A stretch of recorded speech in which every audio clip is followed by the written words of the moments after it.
Assalamu alaikum wa rahmatullah. Assalamu alaikum wa rahmatullah.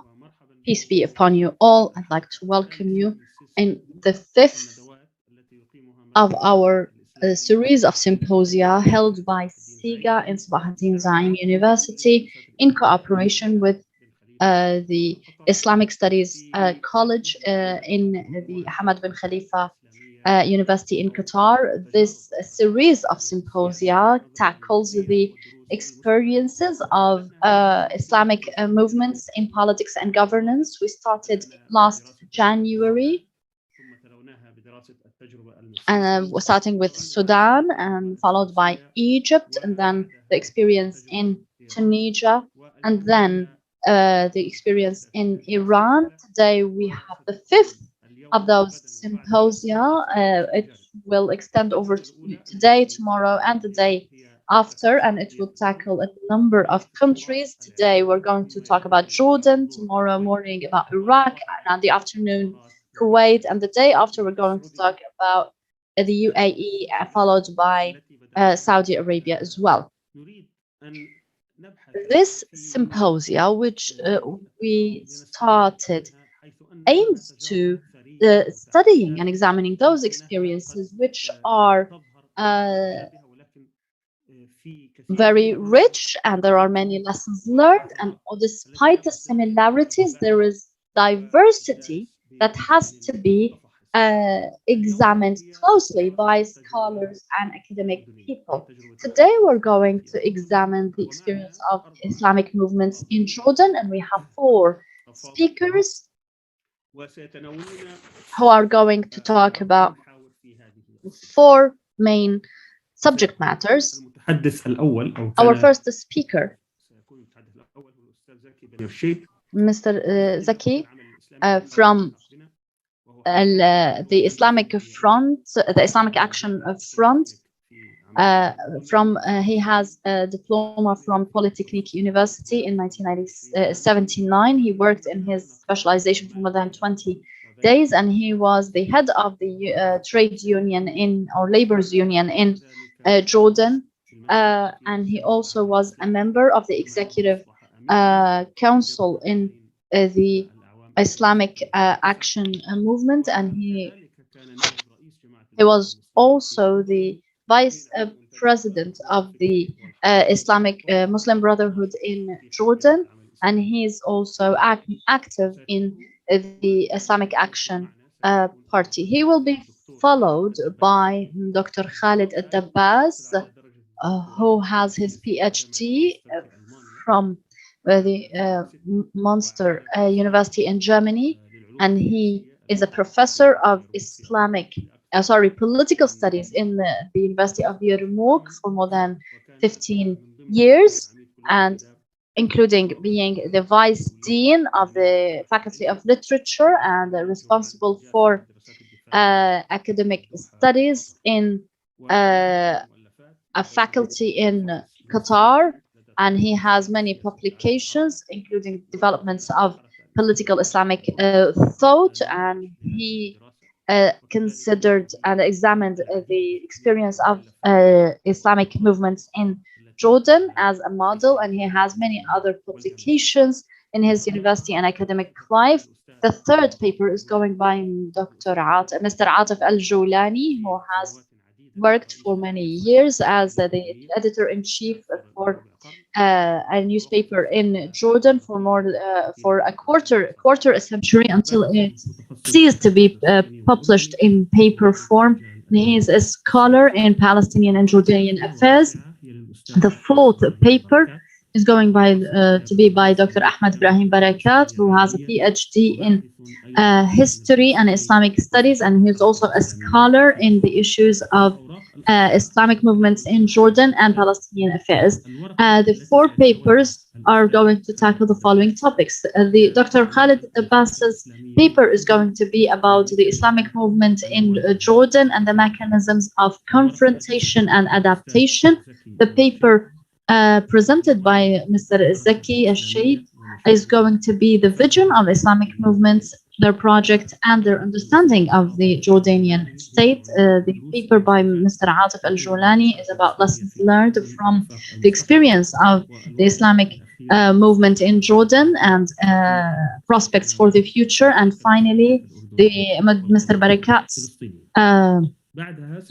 paper is going to be about the Islamic movement and the Palestinian cause. We will then have two commentators on those papers. The first commentator is going to be Dr.Sabri Suhil, who's an academic scholar and researcher in justice and democracy, and he's also the founder of MENA Foundation in Istanbul, and he has the PhD in political and policy analysis from the University of Chicago, and he has also a master's in economics, and he is also a professor in politics and political studies in Jordan, and he has many publications.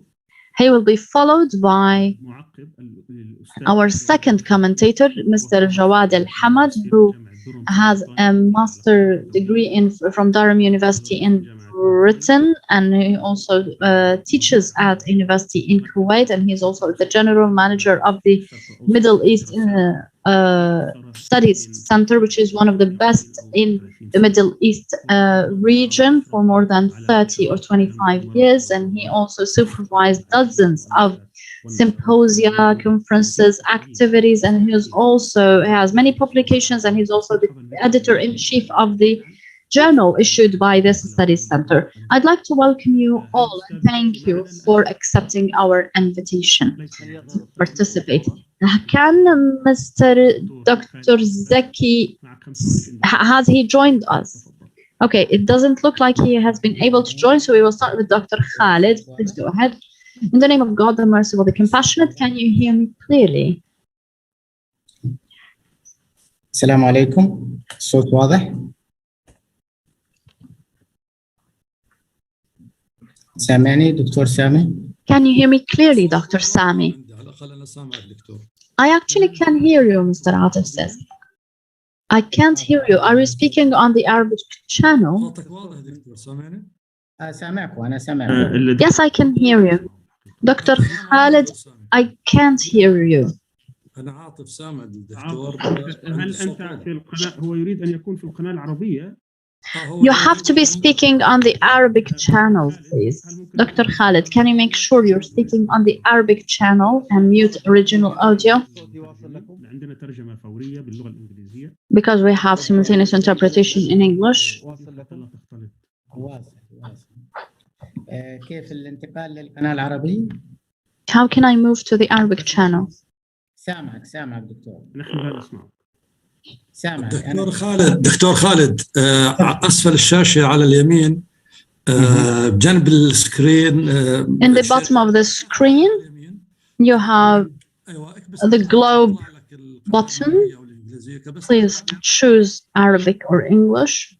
You have both languages. زكي بن أرشيد صوتك واضح عندي على الأقل أخ زكي. تمام. دكتور interpretation. أيوة بالضبط، اكبس عليها. الأخ زكي معنا. اختار القناة العربية. Mr. Zaki, are you? للأسفل ميوت عندك.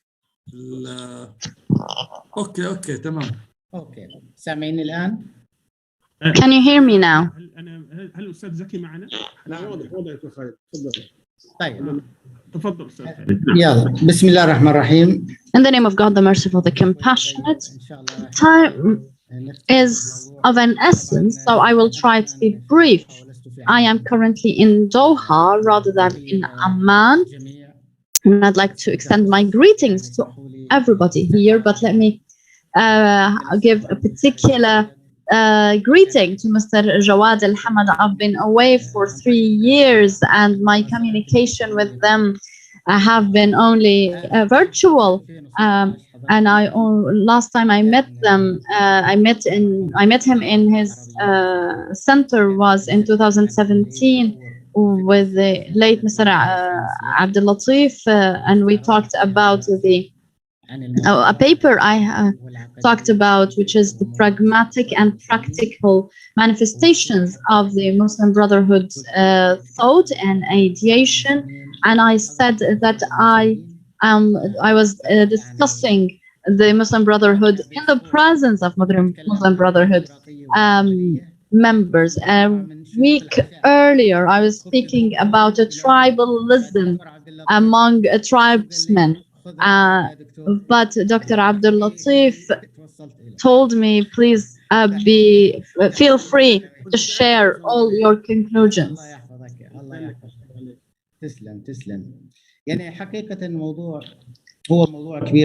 Actually, this is rather thorny and rather complicated issue, which is the experience of Islamic movements in politics and governance. And we may run into a quick conclusion that the Islamic movements in the current world order are not meant to reach any point of power. And this has become very clear, and that given the international and regional fluctuations and volatility, those movements are expected, if at all, to be in the opposition side.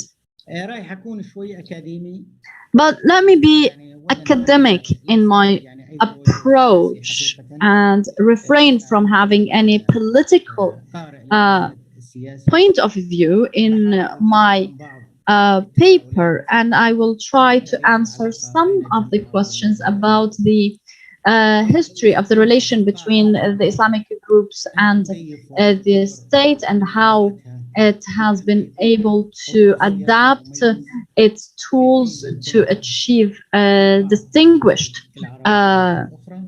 manifestation, while it did not succeed in other countries, and what led to political polarization between the state and the Islamic movement. And we will try to look at the prospects or the future of the relations between Islamic movement and the state. First of all, it is necessary to point out that in order to be objective, we have to look at the Islamic movement and the state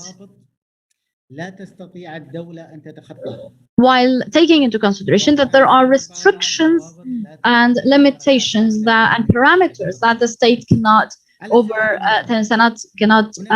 but abide to, and the same applies to the Islamic movement. For example, there is the geography. For example, the geographic landscape of Jordan governs its political sphere, and this is very clear. Of course, we are present in a certain region. We have a neighbor, which is the Zionist entity. So any political decision at the end of the day would reflect on this observing entity. Hence, the decision makers have to take into consideration any such implications. Also, the international world order, as you know, is presided by the United States, although we are witnessing some fluctuations, and we have a sort of a difficult baptism for a new era, but the United States remains a decisive power in the region, and there is also the economic perspective or the economic parameter where we have limited resources. Thus, those countries in this region are greatly dependent on external aid, and there is also the local determinants which are related to the to such parameters as well. So any study of the state policy should take into consideration those restrictions. Also, another thing is that in relation to political parties in the region are mostly elitist, and actually they started in Jordan in the in an reversed manner. So usually you have a number of people who meet on and agree on a certain set of ideas, and then they establish a party. But in Jordan, we have a person who sort of begets a political party. Hence, the party's logic is upside down in a way. So to expect those political parties that are were created in a reversed manner to act properly is not necessarily the case. Actually, in the 20s and the 50s, the parties in Jordan were strong, and we had a political, particularly in the 50s, actually. But now we find that we try to activate the role of parties. It hasn't always been this way. Whether there is sincerity in those endeavors, that's another question. There are also the tribal issues. Even the political parties have been influenced by tribal culture.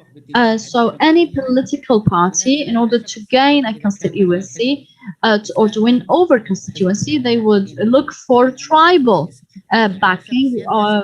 They try to have members from a certain big tribe, and they run for office, and we go into the dilemma whether they represent their tribe or the political party they stand for.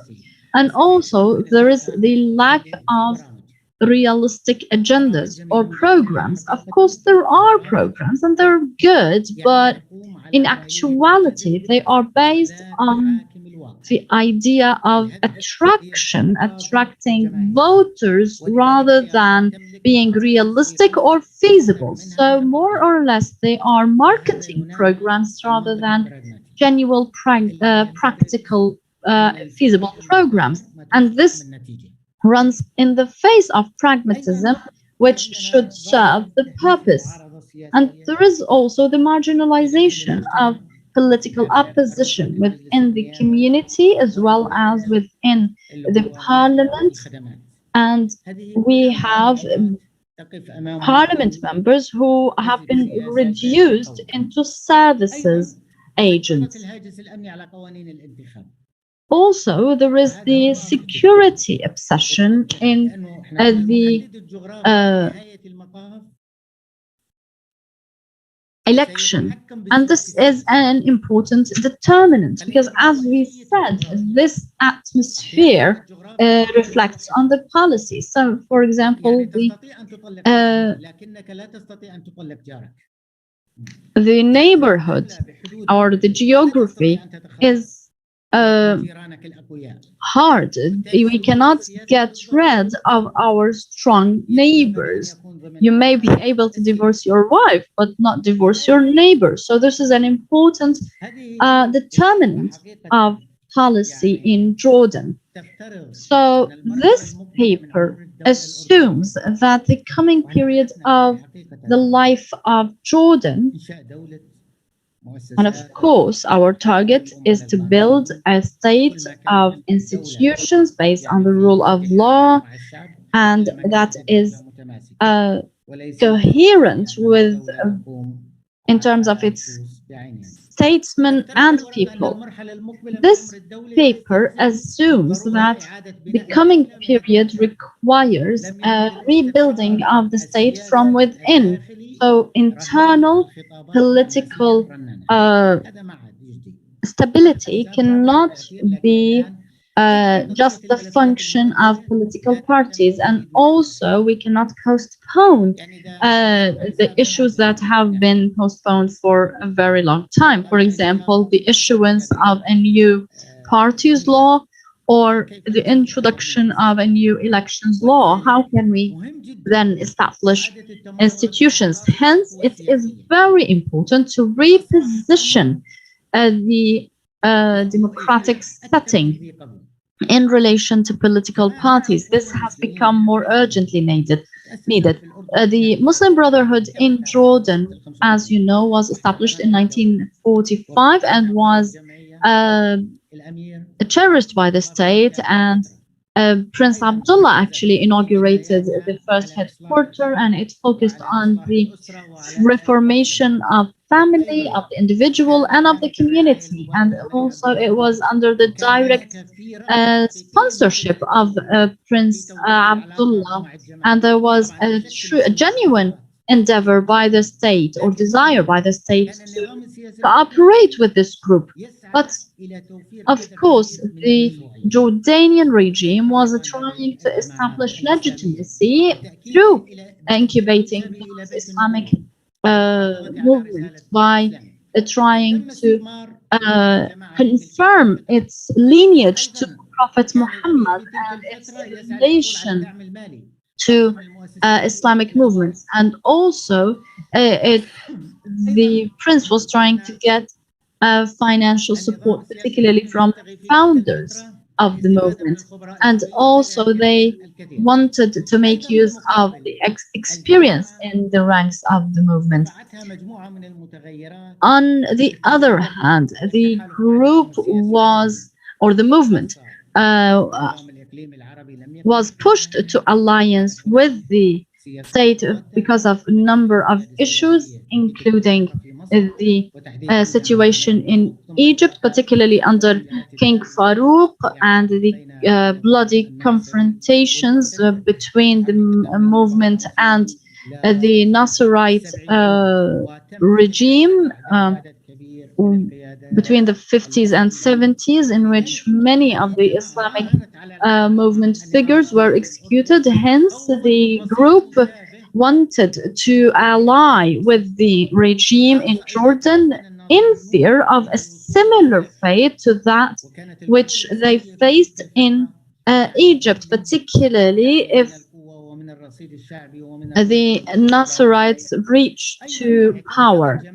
And also the movement thought that the political regime at the time was the closest, under Prince Abdullah, was the closest to an Islamic state, and that Jordan does not represent the main backbone of Islamic movements, either because it was small in Jordan, it was a small state, and because it wasn't the seat of the main group of Muslim Brotherhood.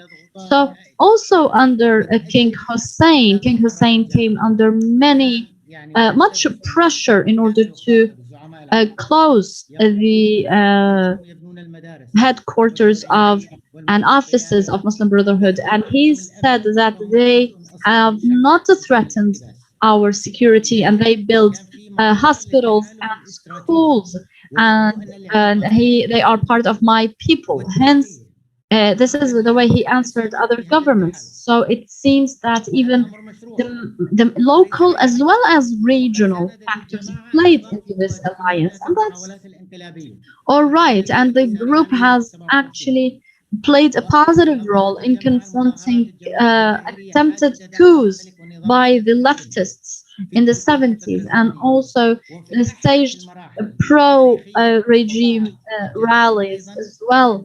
And even in the most challenging periods where there was a conflict between the the Palestinian resistance factions and the government, they stood neutrally and they rallied for a peaceful resolution. However, the main transformations in the relation between the state and the group came in the regional changes and transformations since the 80s, where the relation between the regime and the group started to take an escalating tone, particularly with the rapprochement between the Jordanian regime and the Syrian regime, and taking specific procedures against the group. And also in 1991, the mono-party rule, and in 1994, the peace agreement with Israel. So, to be brief, in March 2015, 2015, we had the establishment of an association based on those who dissented from the Muslim Brotherhood and who were not represented in the parliament. We have a number of lawsuits in the Court of Cassation saying that they were an outlawed group, an illegal group, and they objected to moving the property rights from the movement to this association, and hence it was closed down. But the group refused those measures and called them illegal measures, and that the group is going to continue and persist and will not give up because of an administrative rule. Of course, this escalation and this relation, and we're talking here about 2015 during the Arab Spring. Of course, there was the regional, international, as well as the local conditions, including the fragmentation within the ranks of the movement itself and the dissent at the level of leaders after 2015, where we had the National Conference party, and a number of leaders also applied for a new license without going back to the leaders, and they started to take a strong stance against the state. And then we started to have the promotion of the impression that this movement had started to represent more the Palestinian movement than the Jordanian movement. And I would not be surprised if the Zionist entity is particularly playing at that issue in order to destabilize the region. And also there is the demonization of this movement in the Arab world, where, for example, in Egypt, it was designated as a terrorist group, and also in 2014 by the UAE and elsewhere. And there is an Arab stance through the alliance between Jordan, Bahrain, UAE, and Saudi Arabia, who are conserved against the Arab Spring. So, to be brief, this political polarization, and I call it polarization because it's not tantamount to conflict. So this polarization, from this polarization, we can conclude that this escalation in crisis was not translated into violence, because the government as well tried to strike a balance between its relations with Islamic movements, particularly the Muslim Brotherhood, avoiding a complete exclusion. So the association was taken from the heart of the group of the movement, and it was readapted, and its role was readapted to dissociate the da'wah part from the political action part. And the government tried to balance strike a balance between its relations with Islamic movements and the external pressures that were put on it. So in general, this indicates that the Islamic situation constitutes, or the Islamic nature constitutes, an important component of the political arena in Jordan. In other words, that it would not reach to a confrontation. And the regime in Jordan realizes that the Islamic movement is an essential original part of the political arena in Jordan, and any exclusion thereof would cause radicalization and to extreme scenarios, in which that's why they are trying to avoid that scenario, for which maybe for the peril of both So they try to strike a balance between the politics within and طبعا مراقب المشهد السياسي سأنهي خلال دقيقة إن شاء الله. I will finish in 1 minute, inshallah.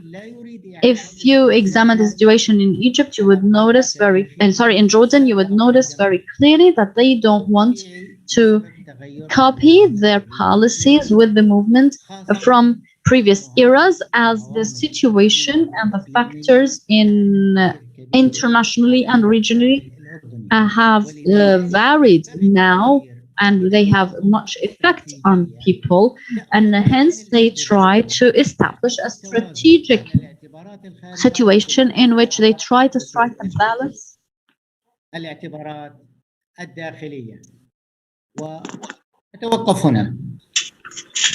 between the external pressure and internal consideration. شكرا جزيلا لك أستاذ خالد ما تفضلت به، وسأحاول أن ألخص سريعا. Thank you so much, Mr. Khaled, for your presentation. I will try to quickly sum up what Dr. Khaled has just mentioned. He said that we can see that Islamic movements in the region are not allowed in the current world order to take power, and they can only take an opposition, and that he is not politically affiliated, but he's going to be academic in his approach, and that the history of the relation between the state and the Islamic movement in Jordan has developed in a way in which the Islamic movement has become an essential component of the political arena, and that there is polarization in that relation. But in order to be objective, we have to look at Islamists versus vis-a-vis the state. And there is the geopolitical determinants which identify the political conduct of the state, and that the neighbor, which is the Zionist entity, has much impact on the policies of Jordan, which is not a strong state, and that the international order as well, which is presided by the USA,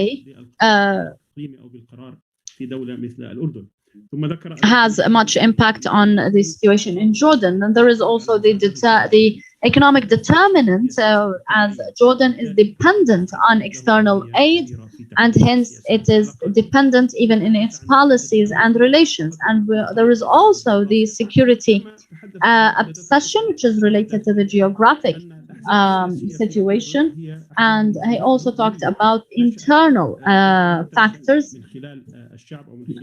like the political parties that were begotten from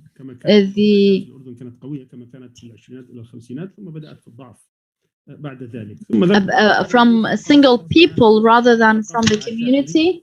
And there is also the impact of the tribalism, which affected the elections and the parties, and it's not clear, the lines are not clear between tribal and political representation. He also talks about other political or realistic factors, that the political work depends on programs and promises and attracting the voters rather than necessarily offering feasible programs, and that with time there was more and more heightened security concerns in terms of elections, and also that the geography and the neighborhood affects a lot the policy of the state as well as the opposition, and that the purpose is to establish a state of institutions and rule of law, and that the coming period would be the rebuilding of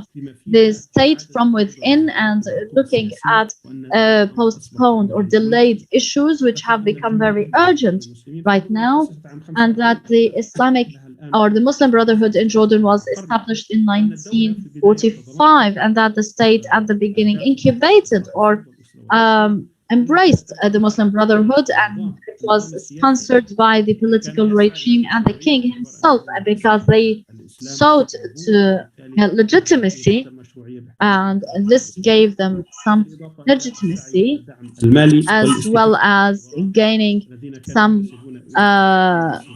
financial support from هناك إزعاج إذا ممكن كرمته. قال أن الجماعة he said that the movement has allied with the political system, particularly with the crackdown on the Muslim Brotherhood in other countries in the region, and because they were concerned of facing the same fate as the Muslim Brotherhood in Egypt, and they fluctuated between participation and opposition. And he said that the late King Hussein, he said in defense of the Muslim Brotherhood that they did not constitute a threat to security, and they were building hospitals and schools. So the alliance was rather strong, even when there was a confrontation between the regime and Palestinian resistance movements. The Islamic movement took a neutral stance, but since the mid-1980s, some new factors were at play. The rapprochement with the Syrian regime, the the single party rule, and the peace agreement in 1994. So things reached a point of polarization, particularly in 2015, where a descendant association from the Muslim Brotherhood was invited and the main offices were shut down. And this escalation came after the Arab Spring was crushed, and because they thought that this group was starting to represent more the Palestinians than the Jordanian, and because the group was criminalized or designated as terrorists in other regional powers, such as in Egypt, Saudi Arabia, and the UAE. And so we have reached a situation of political polarization between the state and the Muslim Brotherhood that has not become a complete conflict, and the government does not want it to become a confrontation or a complete exclusion, but they're trying to strike a balance. And this could be through separating the dawah component from the political action component to put it in check. So the conclusion of the paper is that the Islamic movement constitutes an original and essential part of the state and the community, and hence balance has to be struck so that this polarization is not tantamount to conflict, because it can be for the peril of both parties, the state and the Islamic movement within the community. So those balances have to be stricken, and the regime does not want to eliminate its history with the group because of the new regional situation, but that it's trying to strike balance in view of those conditions. We start with the second paper right now. I don't know if we have Mr. Zaki. Are you with us? Yes, I can hear you properly. I don't know if you can hear me or see me. Yes, we can hear you, but I can't see you. طيب ممكن تفتح الكاميرا؟ إذا ممكن تفتح الكاميرا. الآن تمام. Can you open the camera now? أظن الآن الوضع جيد. I believe you can see me now. Yes, you have 25 minutes. بكل الشكر والتقدير والاحترام للدكتور سامي Alarian. Thank you very much, Dr. Sami Alarian and SIGA, for this invitation. And I would like to thank Dr. Aldabbas for this objective presentation, which is based on an academic, scientific approach. and which he started his presentation that there is an international will that doesn't allow any Islamic movement to get to governance. That's what brings me to comment a little bit, to ask the question in a different way a little bit, especially in the Arab world. Is the problem with the Islamic movement because they to participate or to be effective? And here I'm speaking in general about the Arab world, or there is a problem with the Arab organizations and the civil organizations that are functioning in these countries. In other words, does the international will or the Arab will for other powers, even if they are against the Islam, or other movements that are against the Islamic movement, will they allow the Islamic movements to get to governance?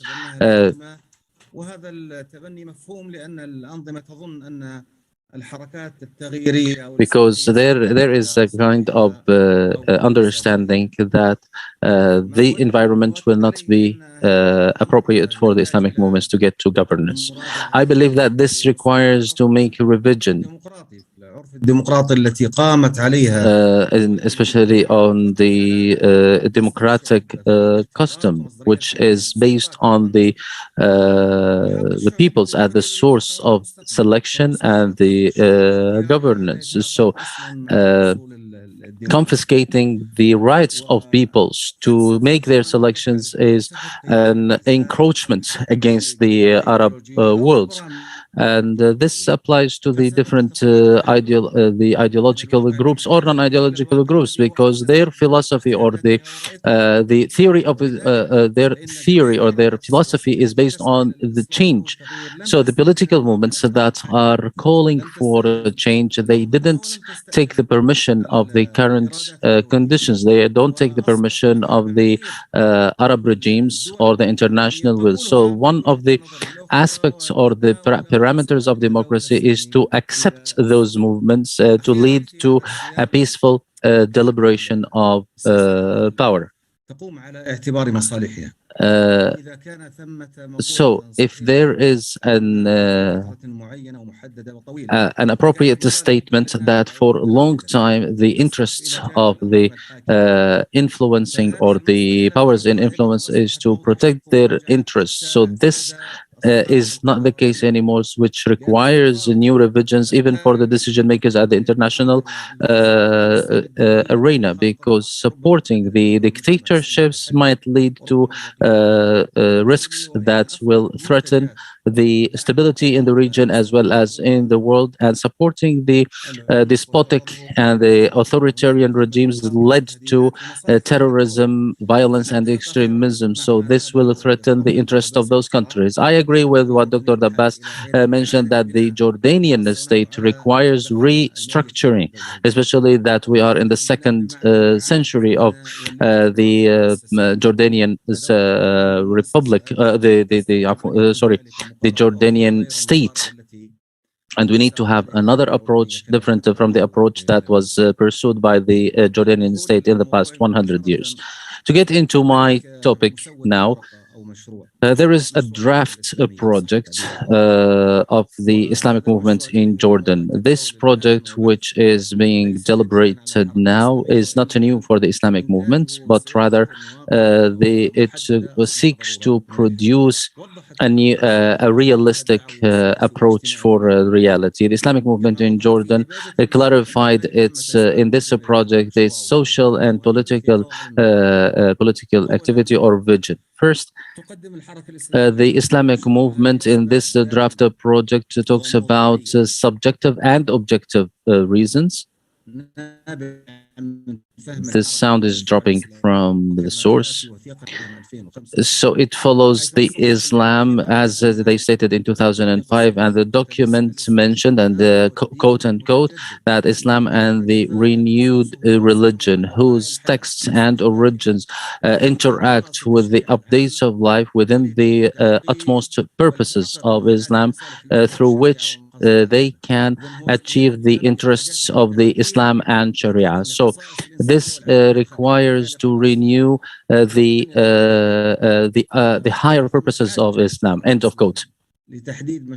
So the Islamic movement needs to specify its projects in Jordan to reprioritize the action of the Islamic movement in their aspects, political and social, local, regional, and international aspects, taking into consideration the changes that that happen to the society and the state and their repercussions on the nature of the relation between the Islamic movement and the official state, and this requires to have a vision on the movement or the dynamic of the current state and read the repercussions thereof in the future. Fourth, increasing the impact of alternative media and social media, and this media has both positive and negative aspects. So this kind of media means they are in every house and they are impacting the formulating of ideology and ideas of groups and individuals. This is a new phenomena that we need to look into, and we need to look into the ideology within the movement and in the societal environment around them. Fifth, there are different political understanding of the movement there where we need to provide this and adopt this project in Jordan. Despite the clarification of the goals and this project of the Islamic movement in Jordan, but the political practice showed a necessity for the movement to clarify their media narrative and their activity, and to be in line with the adopted vision, regardless of the different or discretion that different individuals have within the movement. So the Islamic movement in Jordan, and to answer on the question of the vision and the means or mechanisms of work are very important to be clarified. Now, I will speak about the different topics of the Islamic movement project in Jordan. I will start with the societal activity, which means maintaining the identity of the society and boost the Islamic nature of the state, and promote the value, the value network in the society and in the state too. Pay attention to the needs of the people and the political leverage for the movements of for the work of the Islamic movement, and to mitigate the economic and social or socio-economic impacts, and work with the different civil society organizations. Six, or third, work on societal stability in coordination with the popular or public, official and non-official entities. Maintaining the identity based on the identity of the society. The movement took its decision 3 decades ago, when the group, I mean the Muslim Brotherhood, when they took a clear definition that goes beyond the understanding that was in the literature of the Islamic movements, which called the societies as ignorant or a Jahiliya society. And for the first time, they defined the Islamic society or the Arab societies as Islamic societies that have some problems or pitfalls here and there. Therefore, the Islamic movement in Jordan doesn't present itself as a counter for the state or the regime, but rather try to make a reform program in cooperation and coordination with the state, and to take part in with the political parties, civil society organizations to do that. And that was in a conference that was held in December 2010, and the Islamic movement clarified that when they spoke about the Arab Spring and the Jordanian Spring in 2011, and they adopted when the slogan was "the people want to change." In the Arab countries, the slogan was the people want to change the regime. In Jordan, the slogan was the people want to reform the regime. the Islamic movement also works on or promotes the civil freedoms and liberties, and to make reforms on the socio-economic aspects in life. The position towards the Palestinian cause, this was also another topic, so I'm not going to talk about that because one of our colleagues is going to talk about it. But the movement talked about confronting the Israeli projects and ambitions, and focusing that the Palestinian cause is central for the Islamic movement, supporting the Palestinian people and their steadfastness to liberate it from the occupation. Six, in the cultural aspects or the ideological aspects, the Islamic movement wants to raise awareness of the society away from extremism and other aspects of extremism in the ideology, focusing on democracy and the liberty, freedom, and the human rights. So the political document that was issued and adopted by the Islamic movement adopted the following under the title "The Principles of the Movement." I quote: "The reform on the life at the individual and the group level is very important, because there is no life without reform, but through adopting the dialogue and the civilized means for resolving conflicts."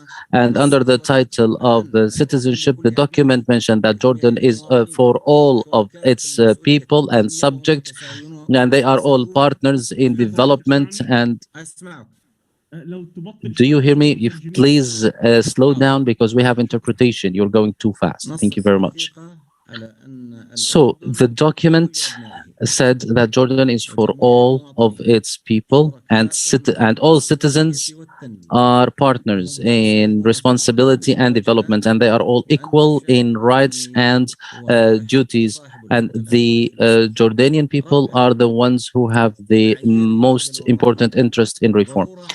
Fourth, the national citizenship is an important life matter for the provision of, or for serving justice without any discrimination on any grounds, and putting the national interest above all other individual interests. I'm still quoting from the political document. Fifth, building partnerships with others or with the social entities and political entities, coordinating and promoting cooperation and partnership with the national groups. End of quote. I would say now, for that purpose, the Islamic movement in Jordan sought to create the National Alliance for Reform, under which they ran for the municipality elections and parliamentary elections in 2017 under the slogan "The dignity of the citizens and protection of the homeland." The Islamic movement also started a dialogue with the Christians in Jordan, especially after the practices of ISIS against the non-Muslim communities, and for the components that even if they are Muslims, but they are not on the same page with ISIS. And this dialogue led to different positive results. So in 2018, the Islamic movement launched a national initiative at the partisan level and the institutions of civil society to coordinate efforts for a joint reformative activity. The Islamic movement adopts several tools for its projects, including the parliament and the role of the parliamentarian bloc for the legislation and opening dialogue with the formal entities, as well as cooperation with other institutions and other groups, like, for example, associations of the human rights, association of maintaining the system, and trying to affect the society through those important platforms. The Islamic movement also paid attention to media, especially after the huge improvement that happened with the digital media and the social media, with the presence of internet that is hugely available. So the Islamic movement paid a lot of attention to this important means. The Islamic movement also provided shadow systems or shadow services in all of world for like transportation, health, and education. And I can say that the Islamic Party was the only one that provided a reform economic system that requires updates, but it was the only party that provided that, and they established something similar to a shadow government. After what happened in 2011, if I want to talk about the most important lessons, learned lessons from what happened in 2011, or from other experiences, or at least in the past decades. So the Islamic movement focuses on the importance of understanding the political dynamics and international alliances that are based on interest, first of all, and understanding the nature of transitional periods and the specific political jurisprudence that should be understood that allow to such transition. In short, the Islamic movement agrees with the official approaches for building the democratic modern state and the building of institutions. It also agrees with the state that this period of democratic transition requires all political entities and all of the citizens, and it agrees with the state on the the national common grounds, which are a lot of commonalities is there, and it had a lot of experiences with other parties in the past, like in different entities. So the Islamic movement focuses again on the importance of the participation of everyone and not to monopolize the authority by any party, even if any party or any side have the majority. The transitional period proved that working alone will lead to failure. So one of the most important lessons is not to work alone, but rather work in wide national alliances. Thank you very much. That is the conclusion of my paper. Thank you. شكرا جزيلا أستاذ زكي. Thank you very much, Mr. Zaki. الأستاذ زكي بني إرشيد.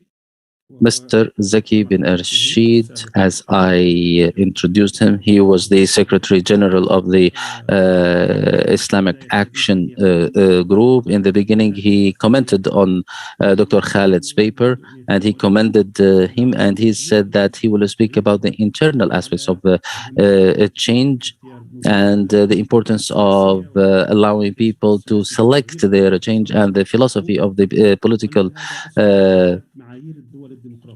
groups for work, which is this is one of the democracy's aspects, which allows peoples to select their representatives. And he also takes that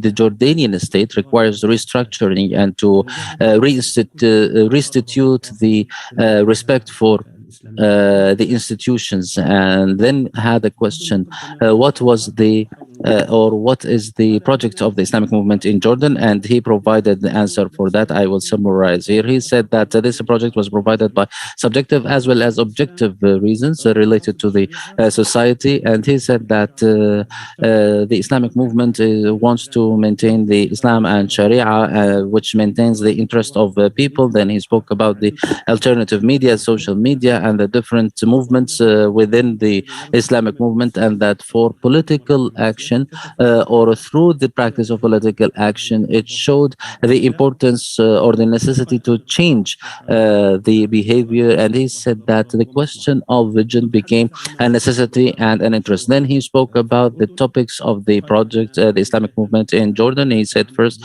that there is a societal work which is maintaining the Islamic identity and values, as well as a provision of services for people, mitigating their problems and working on social balance in the or stability in the society.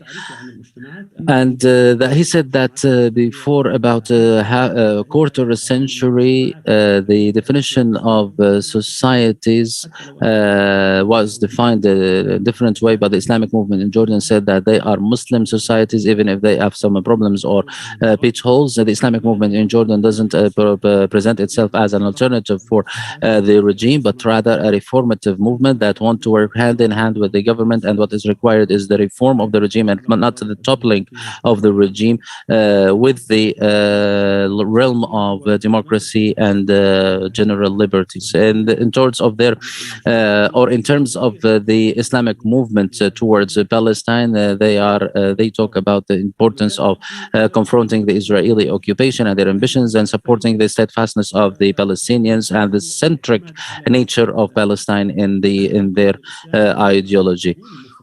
He also said that the Islamic movement understands or accepts the current values of democracy and the work with the state, rejecting extremism and violence. And he said that he quoted from the documents of the Islamic movement that all citizens are equal and there should be no discrimination against people based on any grounds within this or among the Jordanian citizens. And the Islamic movement conducted dialogue with all of the democratic entities, including opening dialogue with the Christians and other entities that have different ideology, and trying to reach the National Alliance for Reform, through which they run for the parliaments. He also said that the Islamic movement had a reformative project and they are working with different entities, syndicates, civil society organizations, and other entities, and they are using also the internet, social media, and alternative media. He said that they are providing alternatives like the shadow government or shadow alternatives for services like health, education, and other areas. The Islamic movement also participated in the social movement.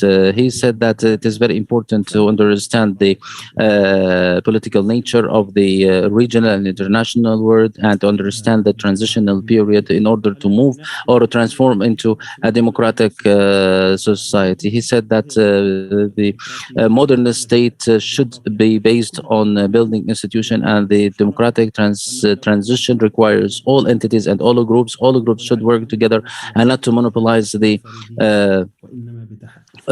power, and that we need to work together. Thank you very much, Mr. Zaki. Now we move to the third paper, which speaks about the lessons learned and the lessons for the future or the horizons of the future with Mr. Asif. The floor is yours. Thank you very much. If I can share my screen now, I would like to thank Dr.Sami Alarian and the speakers before me, Dr. Khaled Aldabbas and Mr. Zaki Bany Ersheed. Of course, there will be some overlapping when someone speaks at a later stage. I'm going to mention some of the stuff that speakers before me have already touched upon. But I hope that we will not have a lot of these overlaps. So my paper will be about the experience of the Islamic movement in Jordan, lessons learned and the horizons for the future, and I will see what are the impacts for the Jordanian society. Before that, I talked about the advantages and the peculiarities of the experience of the Islamic movement in Jordan. There are three main advantages. First of all, extinguished or distinguished societal and political presence because the movement is present for over 3 decades. So there is a kind of stability of the movement because it is the only it is the first movement at the political level that it is working, and that's why some people say that we have a dichotomy in the Jordanian aspect. We have the state and we have the Islamic movement on the other side. The other advantage is the relative success of having a stable, positive relation with the official side in the 8 past decades. There were, of course, ups and downs in the relation, but in general, they were coexisting, and it was a calm relationship between the two parties. The third peculiarity is about the geopolitical location of Jordan and its close relation with the Palestinian cause, and that was reflected on the Palestinian cause and the relation of the Islamic movement and their interaction with other parties. The most important lessons that we can speak about, and I'm going to speak about them in details, and they are summarized in this slide. I will speak about 6 lessons. The first one is about managing a balanced and a stable relationship with the governance that achieves a sustainable level of positive coexistence and maintains its popular support. The second lesson is the importance of building sustainable and balanced national partnerships and alliances. 3, the importance of political participation and contribution to improving the popular participation in political life. 4, the importance of revisions, evaluation, and improving political ideology. And 5, the importance of having an active role in the political life. I will start with these lessons one by one. So have managing a balanced and a stable relationship with the governance achieves a sustainable level of positive coexistence with governance and maintains its popular support, because in such an environment it can work, it can have action instead of having tensions with the state. So the Islamic movement managed to have coexistence with positive coexistence with the government in Jordan. At the same time, it was able to maintain its popular support or its constituency. At the same time, it wasn't affected by the differences or the changes in the political movement. At the time, of course, it has its own ideology, and although we are not talking about a merge with the state, but it has a positive relationship with the official side. I believe on both from two aspects, or both sides, the state and the Islamic movement together managed to provide a distinguished example in the region to have a coexistence that is calm and stable between a governance regime and an Islamic movement, despite the differences in their ideologies or in their approaches. But both sides were key for this success, instead of the stormy relations that we see between the governments and the Islamic movements in other Arab countries. So the Jordanian example was provided as an example from people living outside Jordan. Despite this calm and relative coexistence, there were challenges, of course, in this relation. My colleagues mentioned some of these challenges. I'm going to go through them quickly. There was the Jordanian-Israeli peace accord in 1994, which was a turning point in the relation, but it didn't take it out of its general context of positive coexistence. The second one was the boycott of the Islamic movement of the parliamentarian elections in 1997 caused tension or limited tension in the relation. And then in the changes in 1999 after the movement, the transition of power from King Hussein to King Abdullah, but both sides were managed to go beyond or overcome some of the problems. For example, accusing the Islamic movement movement with the overlapping with the Hamas, for example, especially after removing some of Hamas leaders from Jordan in 1999, and it was the Muslim Brotherhood in Jordan that were accused that they have organizational extensions with the organization in Egypt. So the Islamic movement dealt with both the problems in a relaxed way. And for example, they severed the relations with the Muslim Brotherhood officers in the Gulf, and there was an article in the bylaws of the Islamic movement that they have a relation with the Muslim Brotherhood in Egypt, so they amended that article in order to limit any problems. In 2006, the state have confiscated the Society of the Islamic Center charity, and the figures of the movement were removed from the Al-Zarqa University. There was a number of leaders of the Islamic movements were removed. That was one of the challenges. The fourth or the fifth challenge was the Arab Spring and its repercussions on the movements of political Islam after 2013. So there was a kind of unprecedented intensification of the tensions. Most of the centers or offices of the movement was closed down. The property were confiscated. So the movement didn't have the legal personality that they had in the past, and they had judicial rulings against them. But this problem was overcome by both parties. For example, the Islamic group, bended in front of this storm, and they redistributed roles with members of the party, and they held to the legitimacy of their presence as a reality, and that this is a political issue and not a legal issue.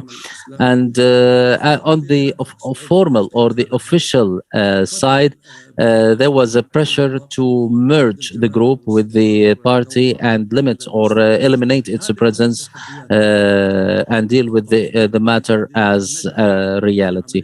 But I believe both sides managed to coexist and to sustain the status of calm between both parties. The second lesson learned, the importance of building national sustainable alliances and partnership. The movement was very keen to, at the level of ideology and the practice, to have such alliances. And as my colleagues mentioned some of these examples, but my comment on the alliances and the partnerships that the movement worked first was that the partnerships that were or the alliances that were made by the political parties were temporary, and they were not sustainable. If we exclude the opposition parties' coordination that emerged after the Wadi Araba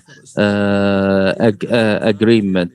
But this is the only one that lasted for a long time, but other alliances were very short. The second comment, the movement started to move in partnerships under the in the time of the settlements and agreements from partnerships with the nationalistic and left parties to make partnerships with the non-ideological and independent figures, non-ideological parties and independent figures. And after the crisis of the Syrian, the Syrian war or the Syrian revolution, there were problems with the nationalistic and the left groups. Maybe now the relation will go back in a better way.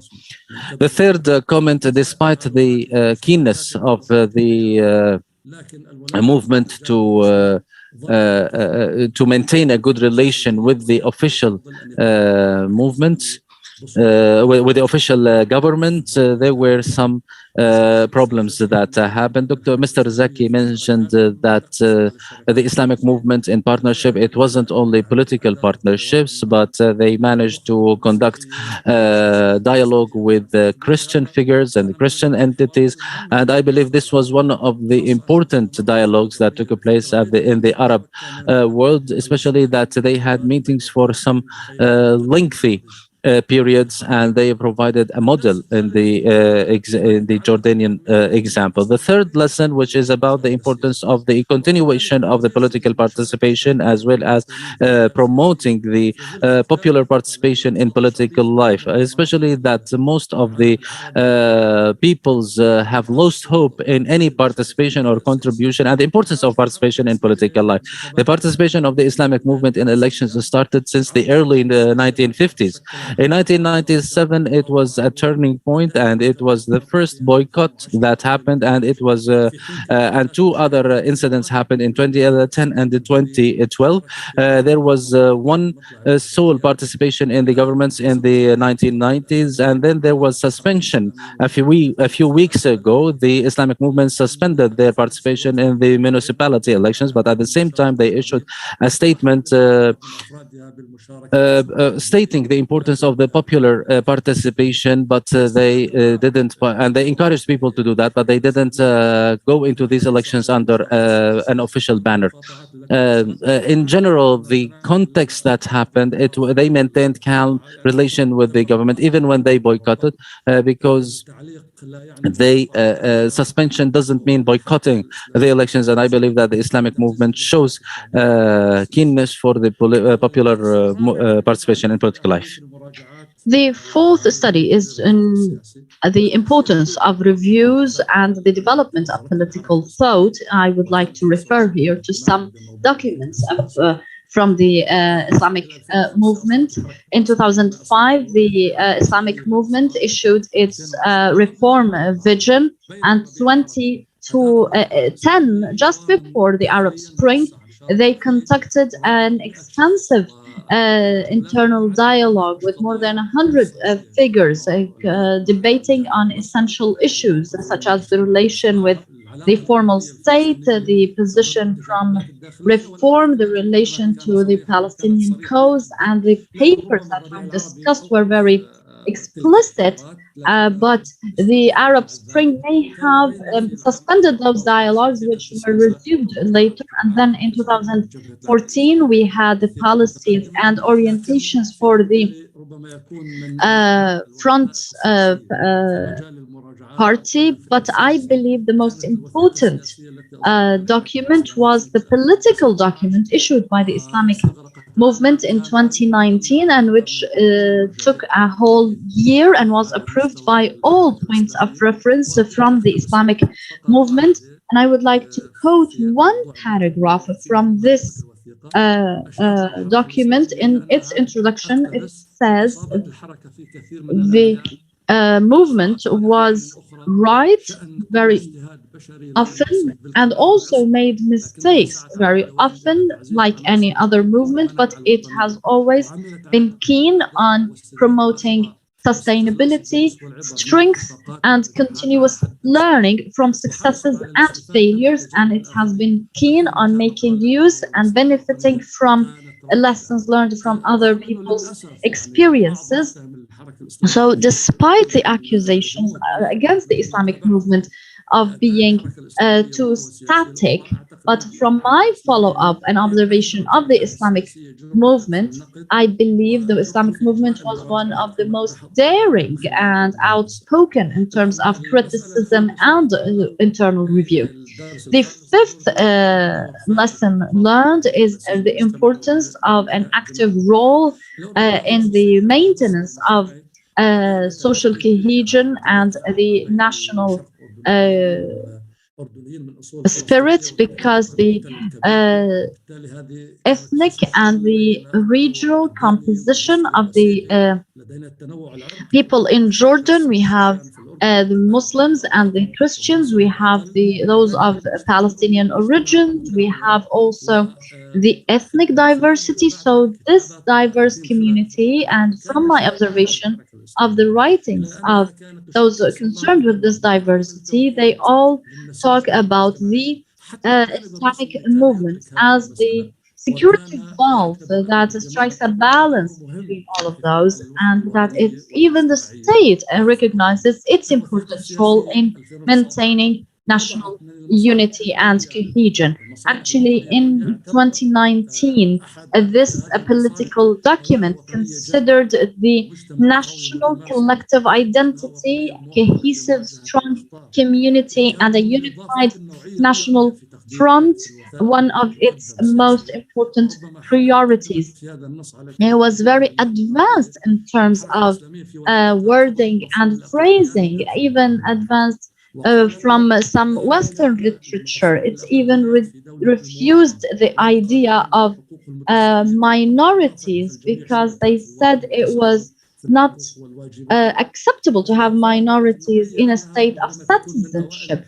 And it was one of the first movements in which they spoke in their internal documents about the concept of a national group.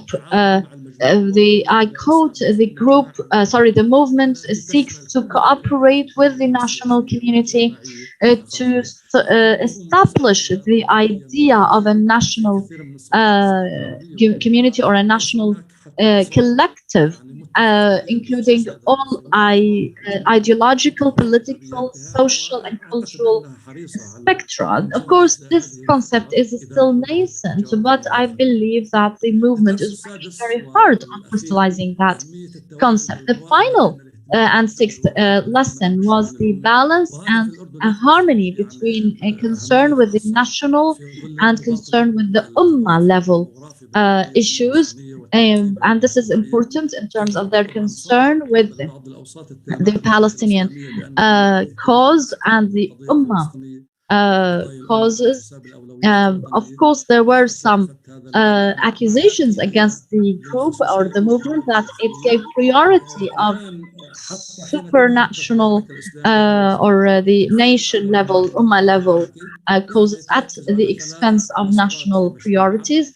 They denied that, but they have the project of the Islamic movement in Jordan that focuses on three pathways: comprehensive national reform, including political reform. The second is a defense of Jordan, and the third is contribution in the Ummah civilizational project. Those are the three main pathways or pillars of the vision of the Islamic movement. Now, if I am to move from lessons learned to talk about the future of the Islamic movement and its presence, I will have to start with an evaluation of its performance over the past period. I believe that it maintained a significant political and social presence, and became a prime political power, and was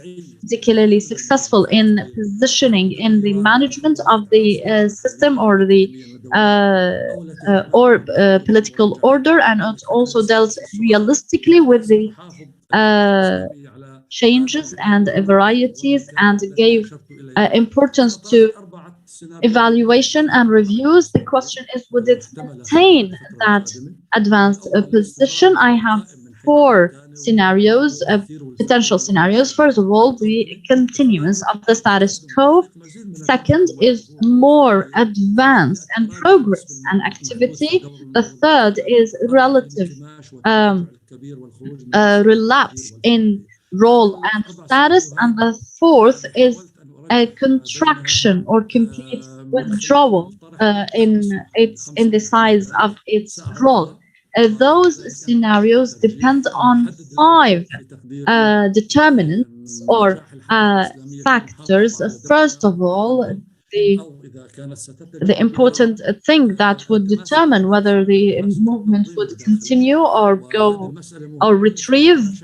It's related to internal cohesion, and this is important given what it witnessed over the past years in its internal ranks, and also its ability to adapt to national and political changes. In my view, if I consider the status quo or the current situation, my evaluation is that the movement shows significant or good stability, internal stability, after some dissent through the Zamzam group or part of the Muslim Brotherhood.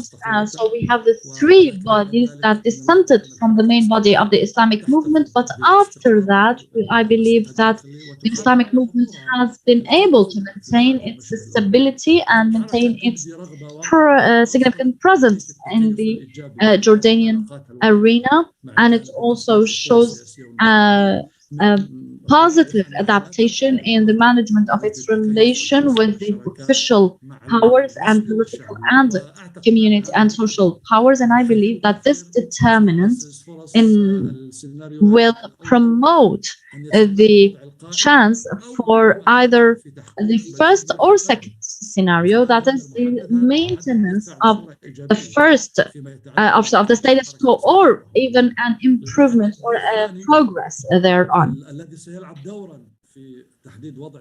The second determinant, which is to define the role of the Islamic movement, is related to the options or choices made by the official party in its relations with the movement.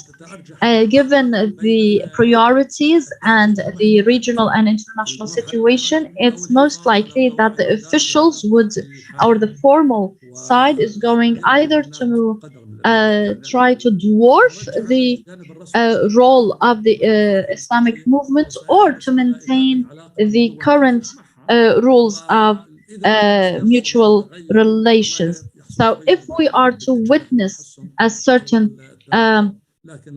change, it's most likely going to be minimal, because it seems that the official or formal side is concerned or is keen on maintaining the status quo in its relations with the Islamic movement. The third determinant would be the readiness by other social and political powers to open up to the movement and build alliances with it. For the time being, those other movements are reluctant, mostly. For example, the national and leftist groups who would like to ally or prefer to ally with the state in order to be against the the Islamic movement, which we have seen in, for example, the Engineers Syndicate, which was very clear and is very likely to be repeated in other contexts. But many non-ideologized or non-ideological national powers would prefer alliance with the Islamic movement. So this determinant would would either lead to the maintenance of the status quo, which is the first scenario, but also it could help progress or minimal retrieval of the position. As for the the regional and international factors, there is a sort of a stability in the international positioning of Jordan, and despite the temporary fluctuation of the situation with Trump's administration, things have stabilized right now, but there is a fluctuation in its positioning at the regional level, particularly given the recent important developments. For example, the tension in the relation with Israel was overcome after the fall of Netanyahu, and it turned out that this turned out to be more of a personal problem rather than a problem with an essential problem with the relations themselves, and there is also the promotion of the relations with the UAE. There is also a continuance of lack of warmth with Saudi Arabia, and also a tendency to contribute to regional cooperation. So this determinant, the international factor, plays into the first scenario, which is the continuance of the status quo, while the regional seems to make it more likely for the third scenario, which is a retrieval or relapse in the role. The fifth determinant is the decrease or the shrinking economic capacity, because the economic situation is very dire. The debt levels are at record high, and also we have a decrease in economic growth and an increase in inflation, poverty, and unemployment. And this is a point of pressure on the official or formal side, which could avoid any confrontation with the Islamic movement in order to stabilize the situation.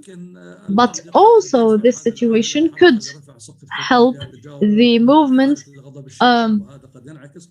increase the level of its discourse in adaptation with the general outrage. So ultimately, my conclusion in terms of which scenario is more likely, given the above mentioned factors and determinants, it seems that the likelihood of the first scenario, which is the continuance of the status quo in terms of the presence, influence, and status of the movement, is most likely.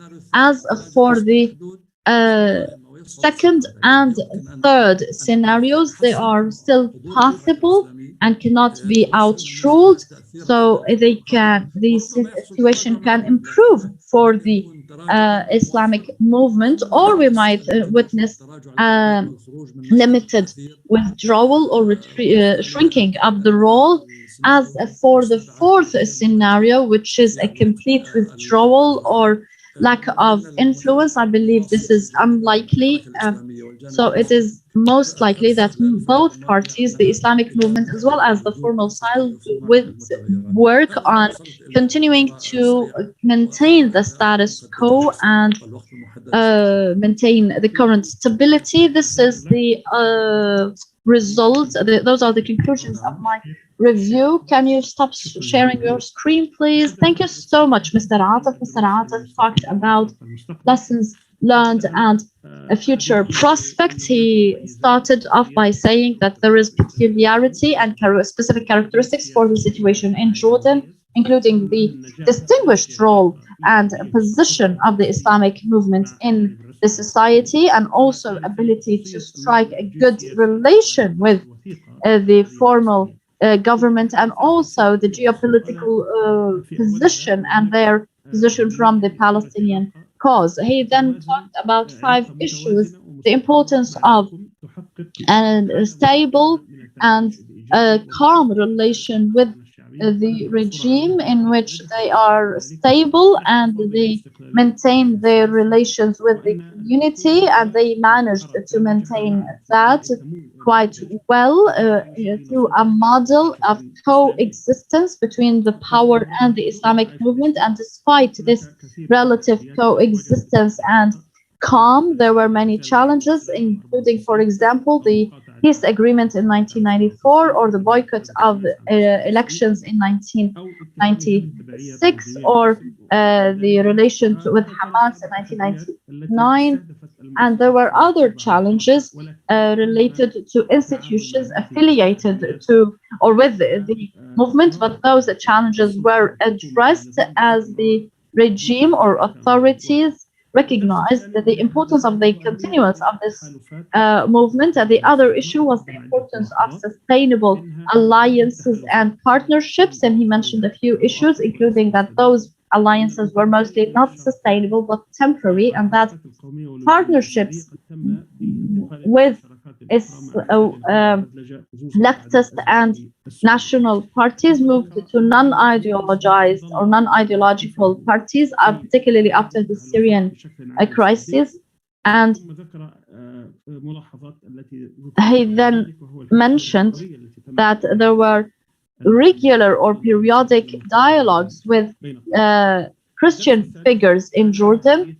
The third lesson learned was the promotion of public participation in elections and in political life. The fourth was the importance of reviews and renewal of their political ideology, and he talked about a number of reviews in 2005, 2010, and 2014, and he said that the most important was in 2019, where this political document became the point of reference for the movement, and this movement may be the most daring in terms of reviews and internal criticism and evaluation. The fifth was the importance of the establishment of a national collective recognizing the diversity, the ethnic, cultural, and social diversity, and that the movement was able to strike a balance and to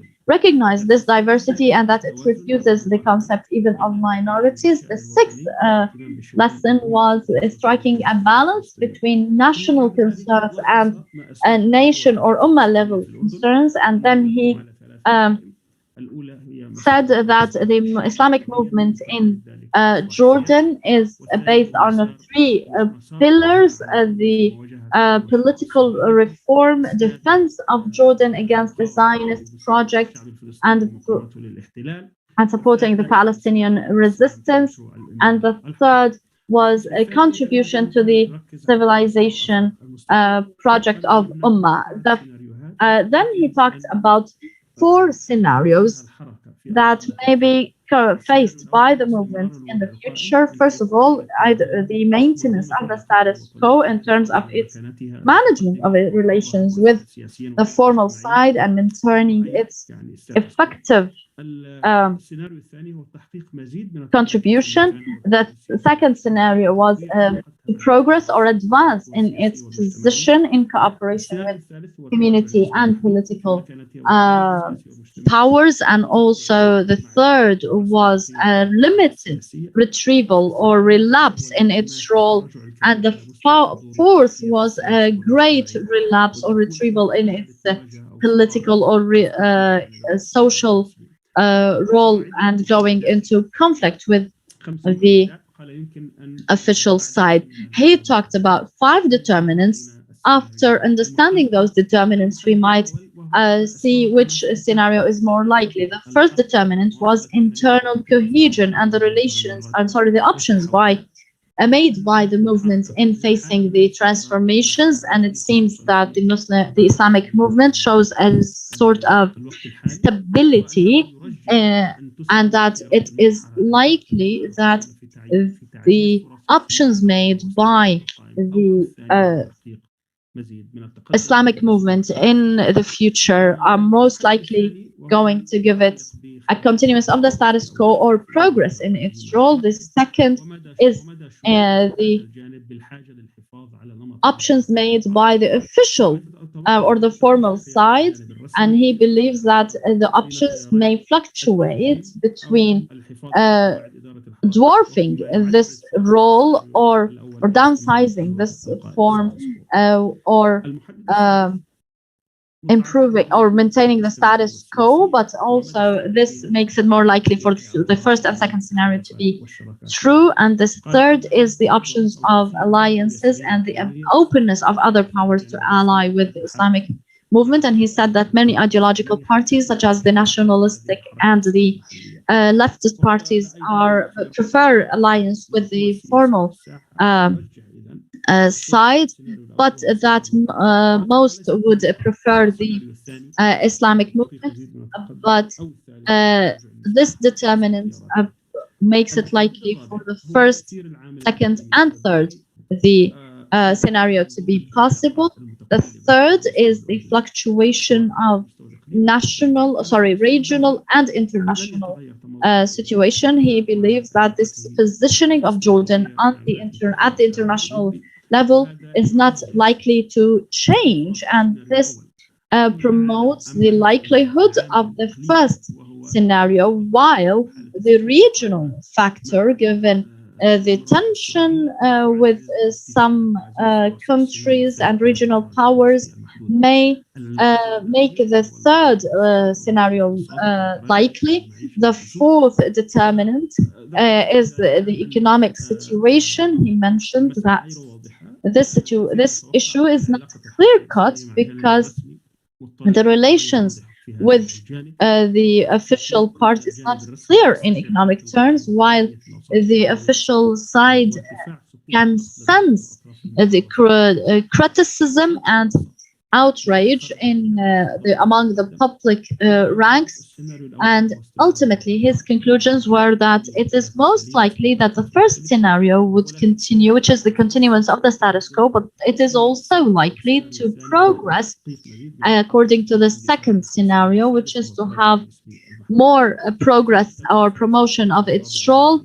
And it's also likely to have a limited relapse, while it's very unlikely to have a complete relapse in its role. Now we move to the final paper by Mr. Ahmad, Barakat, the relation of the Islamic movement with the with the Palestinian cause. Bismillah ar-Rahman ar-Rahim, in the name of God, the merciful, the compassionate. I would like to start by thanking CIGA and Dr. Sami and all the participants. Actually, the Jordanian arena is one of the most important for the Palestinian cause, and the Islamic movement is the backbone of the backers of the Palestinian cause. In Jordan, the Islamic movement considers the Palestinian cause a Jordanian question, and it's one of the most important issues in which the Islamic movement is very active for a number of considerations. First of all, because of the religious conviction and the close relation to the Aqsa Mosque, because it's a Palestinian territory is Islamic territory. The second is that they consider Palestine a natural extension of Jordan, and there is a close connection between Jordanian towns and Palestinian towns, and they have also the longest borders with Palestine in cultural and geographical terms, or demographic terms,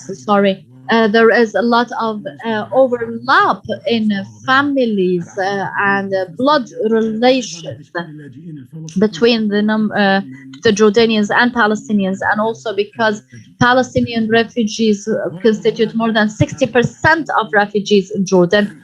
And also there is the moral and human rights perspective, as the injustice inflicted on the Palestinians is something they relate to. And also the West Bank was part of the Jordanian kingdom, and it was taken away in 1967, and it's only ethical and moral for Jordan to work on liberating that land. So according to the literature of the Islamic movement, they look for the liberation of Palestine from the river to the sea, that any political or military measures that would decrease this right or be detrimental to this right shall be annulled, and that they should fulfill the right of the Palestinian people, and they consider this one of their national and religious responsibilities, and that their conflict with the Zionist entity is a civilizational one on all levels, and that the Zionist entity is the most important threat to our ummah, and that they are also against any crackdown on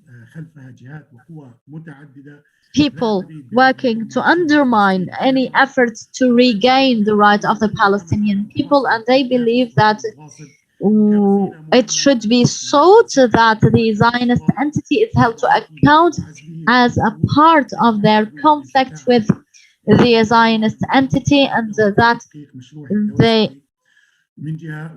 any relations with the Zionist enemy would be actually a weakening for the Ummah and promotion for the strength of the enemy. And they consider the Jerusalem and the Al-Aqsa Mosque as one of the sacred places, most important sacred places after Mecca and Medina. And this has been an important pillar of their understanding of the Palestinian cause. So they, first of all, the jihad and direct contribution in resistance, such as in the 80s,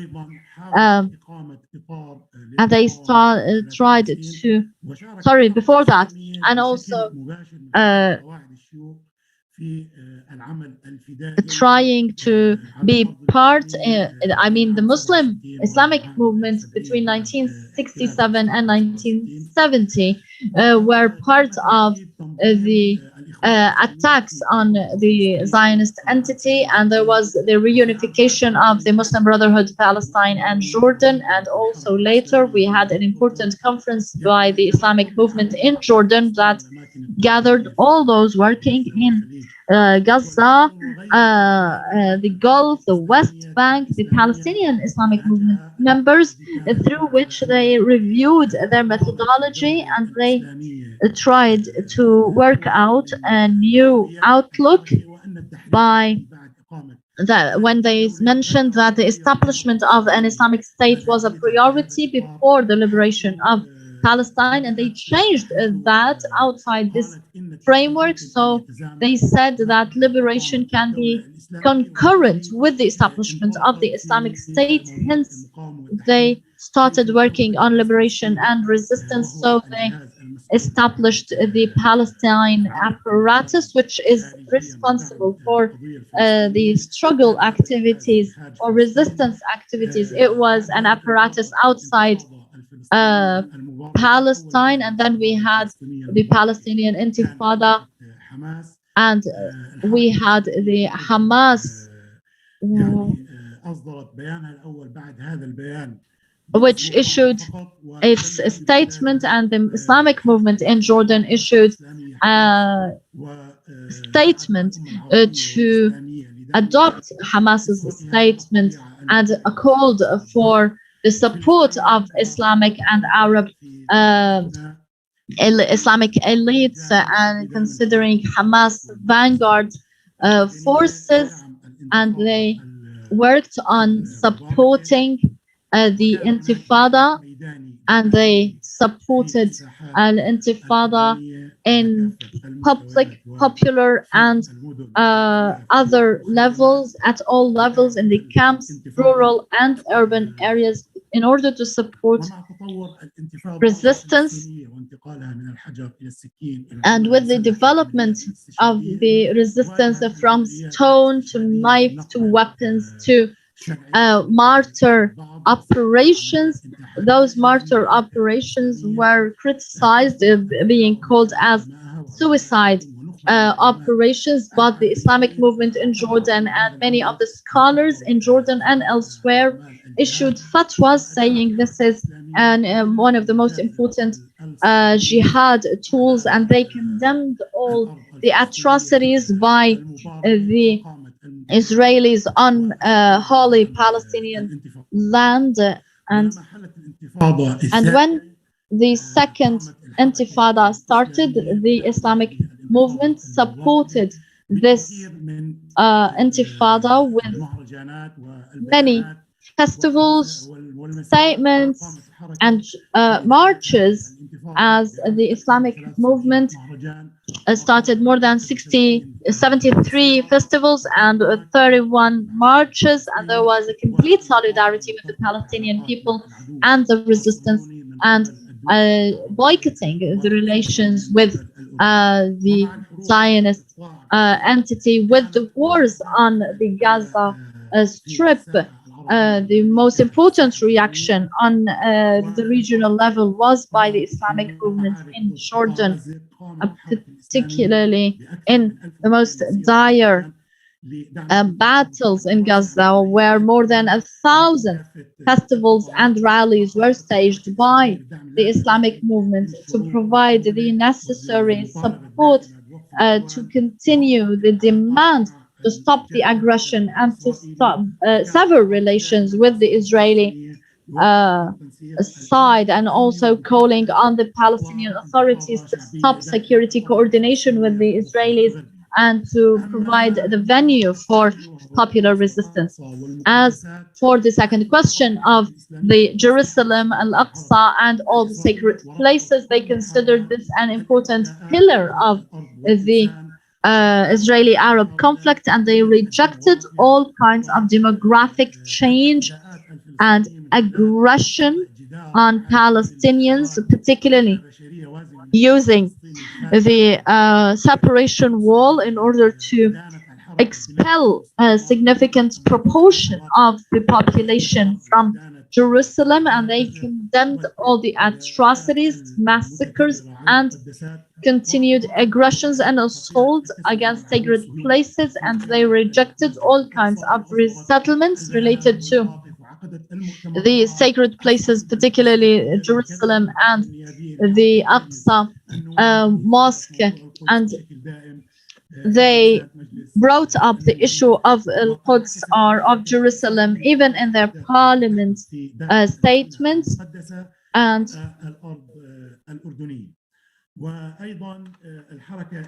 also the Islamic movement condemned the movement of or the transference of the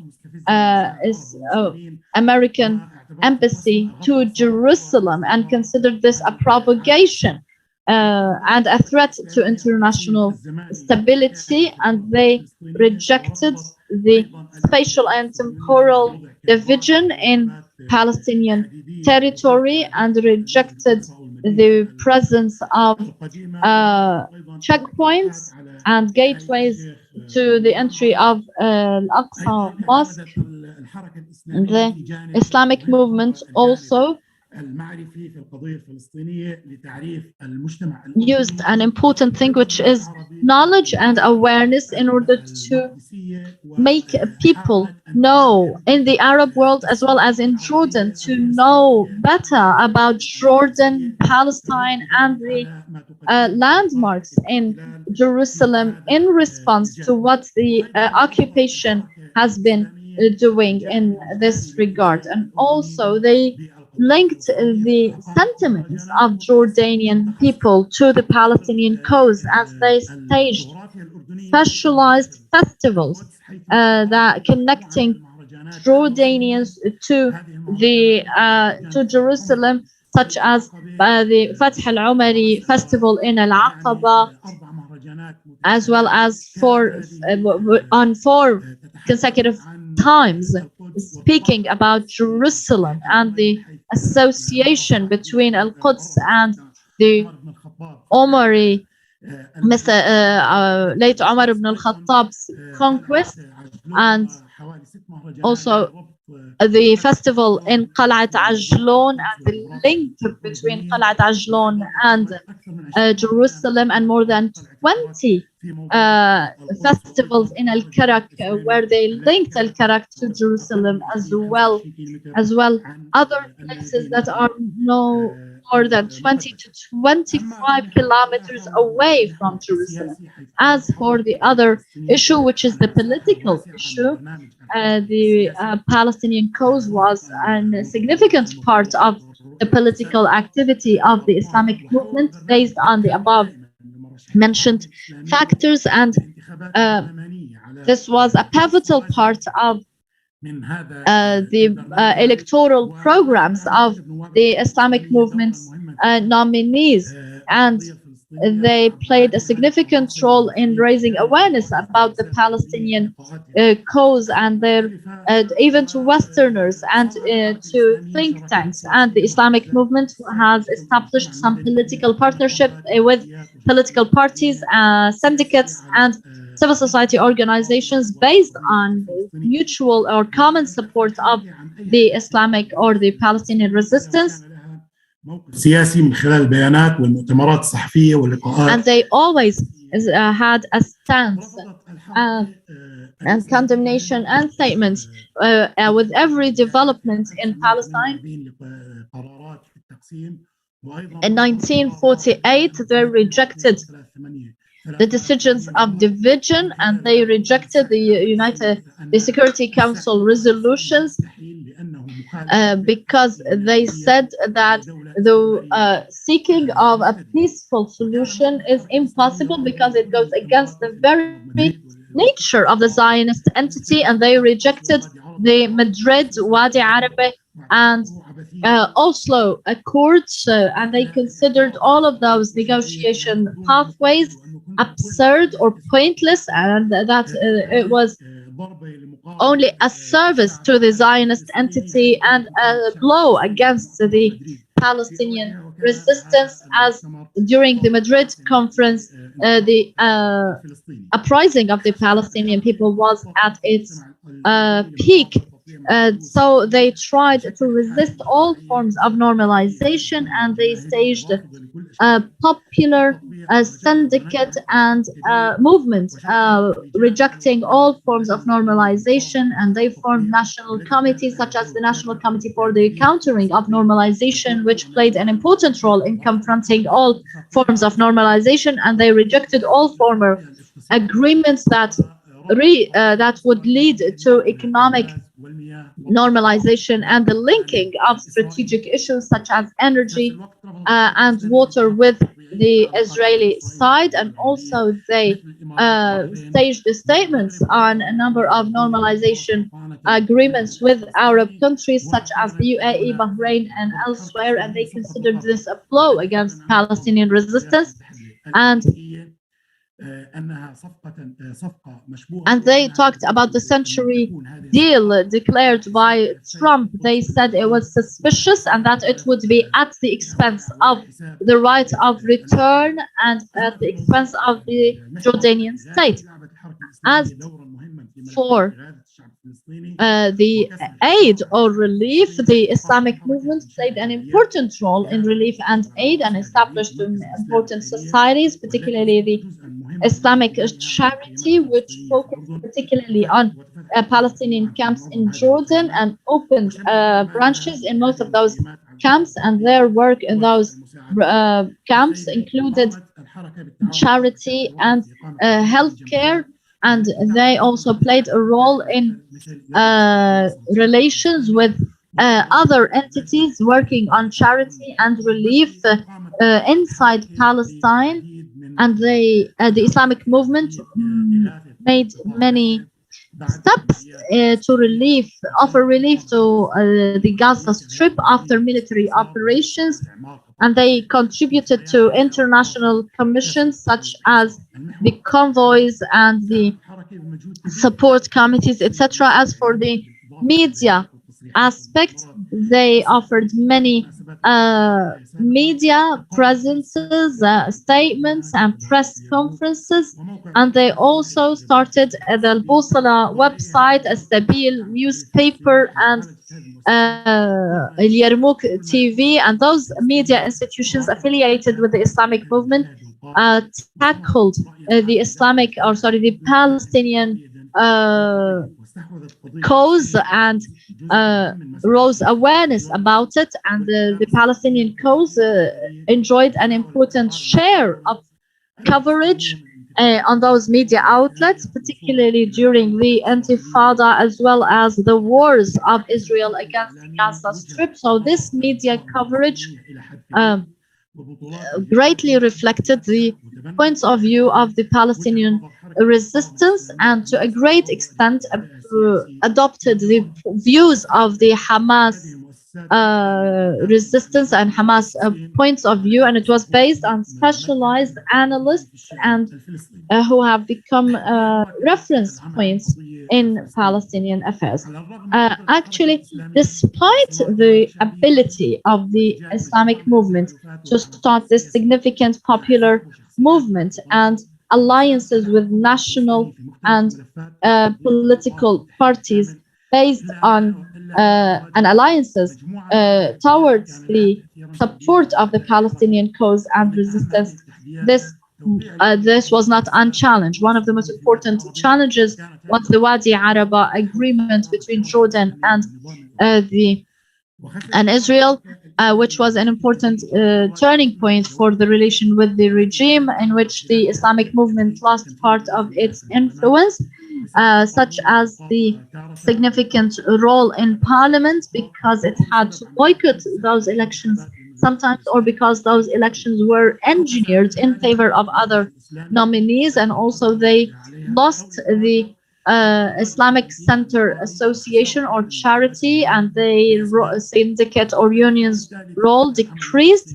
Hence, their work for Palestine was affected by those developments, and also with the crisis in Syria, they faced a much fissure within their ranks and also between themselves and the leftists and nationalists, and the movement was unable to manage this disagreement in favor of the Palestinian cause, and in their national stances they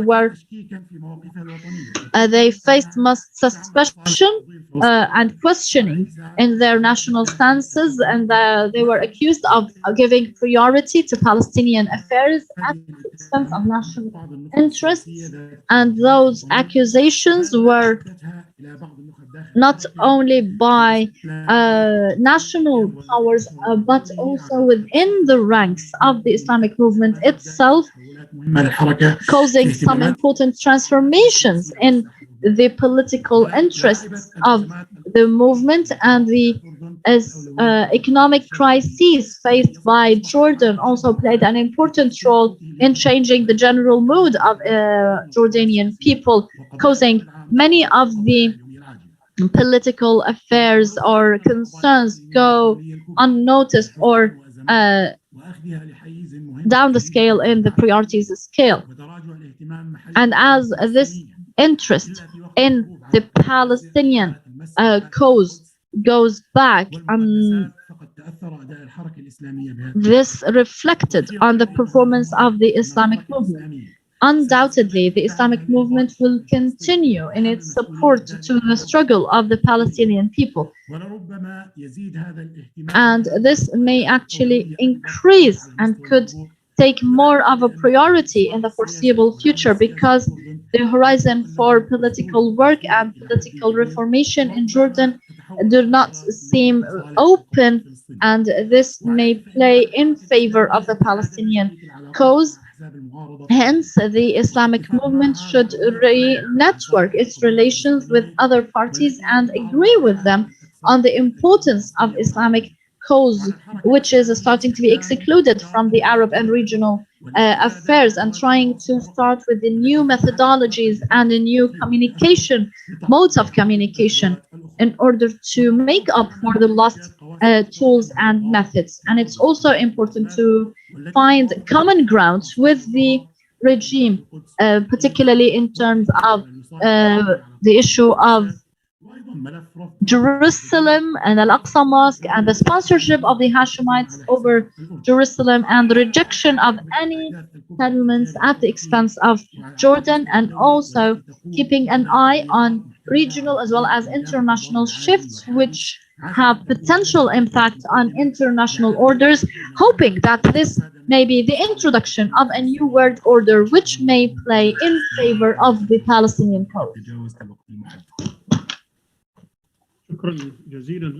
Thank you very much, Mr. Barakat, Ahmad Barakat, and I would like to thank all for keeping an eye on the time. Mr. Ahmad Barakat mentioned in his word about the Islamic movement and their relation with the Palestinian cause is that the Jordanian field is one of the most important one for the Palestinian issues, and workers and activists have an important background there, and the reason is religious and the relation with Palestine, and another aspect is the geographic one, because there is a natural continuation between Palestine and Jordan, especially on the west of the river, between west and east of the river, and there is also a demographic aspect where both peoples, the Palestinian and the Jordanian people, can be considered one people. They have a lot of relations amongst the tribes and amongst marriages between both of them.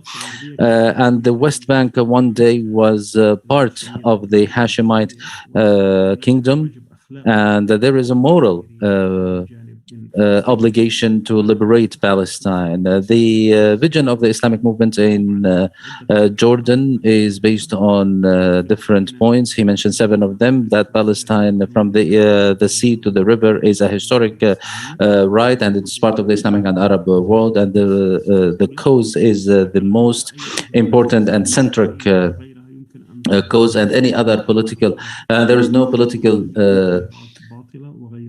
any political movements or any political activities that can breach on that right are considered by the Islamic movement illegitimate, and that the Palestinians or allowing Palestinians to practice their rights is one of the obligations of the Islamic movement.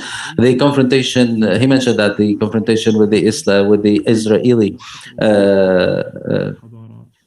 project is a historic issue, and on the 5th aspect, he said that any attempt to target this orientation or this tendency mostly is being supported by parties or entities that don't want to have any good for this nation.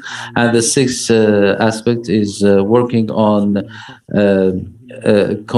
constraining and isolating the Israeli Zionist project. And he said that Al-Quds and Al-Aqsa Mosque is one of the holy places, and this aspect gives or adds another aspect for people who are living, a religious aspect for people who are living in the Levant. After that, he mentioned how the Islamic movement translated these visions or these aspects into plans, policies, and ways or approaches towards the Palestinian one. And he mentioned 5 axes. The first one is the jihad and resistance, and he said about the participation of the Islamic movement after the occupation of Palestine in 1948, and then he talks about some coordination in the Levant between Palestine and Jordan, and one of the most important decisions after the unification of the organization was some of the internal issues that unified the front, which focused that the work with the liberation project and working on the Palestinian cause is not in contradiction with the project or the vision of establishing an Islamic state, and that they are 2 parallel lines that work together. And based on that, there was an entity that was established, which is called the Department of Palestine in diaspora, and it works on supporting the Palestinians inside, and that they participated actively in the first Intifada in 1987, and the Jordanian powers within the movement also supported the first and the second Intifada, and he all talked how the Islamic movement interacted with this event. In the second Intifada, there was 73 festivals, 61 marches, and they demanded the Jordanian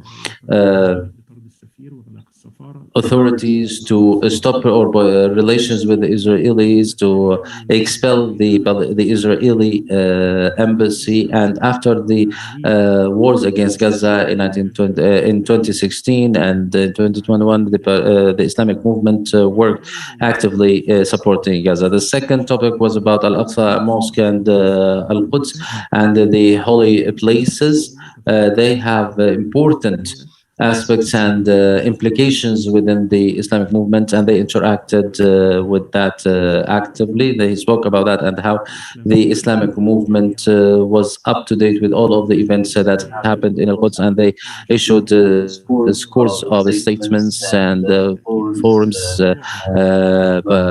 popular forums to speak and address these points. On the political aspect, the Islamic movement considered the entire Al-Quds in its east and west an Islamic Arab land, and they rejected the attempts of the Israelis to change that reality. One of the most important political issues that the Islamic movement dealt with was issuing statements about that topic, about the normalization, and they have made a lot of activities. The Islamic movement rejected all the UN or resolutions that recognizes any right to Israel in Palestine. They issued several statements talking about the rejection of the Islamic movement about any peaceful resolution.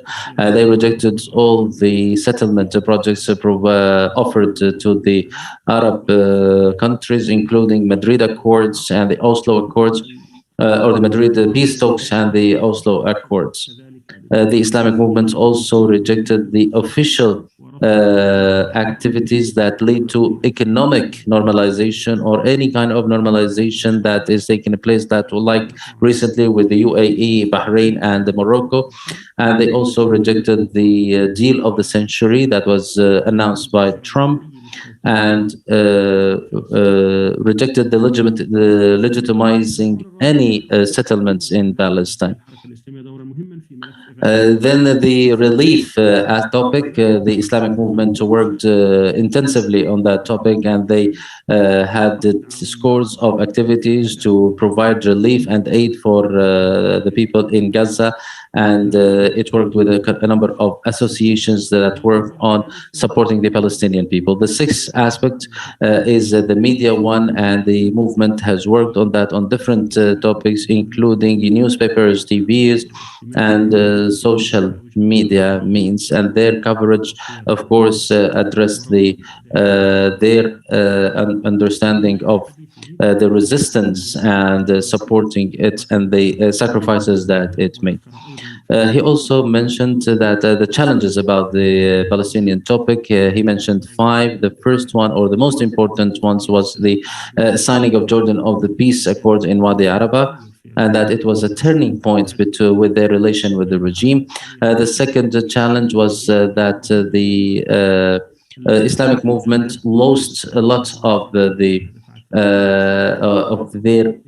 influencing materials because of the boycott or any attempts of engineering the elections. The third challenge was after the Syrian crisis, because there was distinction with the leftist groups with which they had alliances in the past in terms of their attitude toward Palestine, and there was also accusation that they have received that they were working for the Palestinian cause at the cost of the internal aspect, and some Islamic voices as well spoke about that, which led to the shaking of the internal ranks of the movement. The fifth challenge was one of the economic challenges, especially after COVID-19, which changed the priorities of people, so they affected their work. So the conclusion that they made is that the Islamic movement is going to continue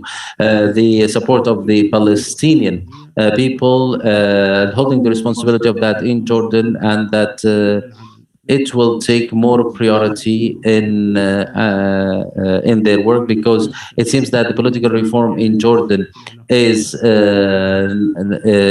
not very optimistic or not very promising. So they will focus more on working on the Palestinian issue, especially that the Arab agenda seems that they want to water down this cause. He also said that they should work on finding commonalities or common grounds with the Jordanian regime in this issue, with which they can work. For example, the issue of Jerusalem or Quds and the holy places, the rejecting the alternative homeland.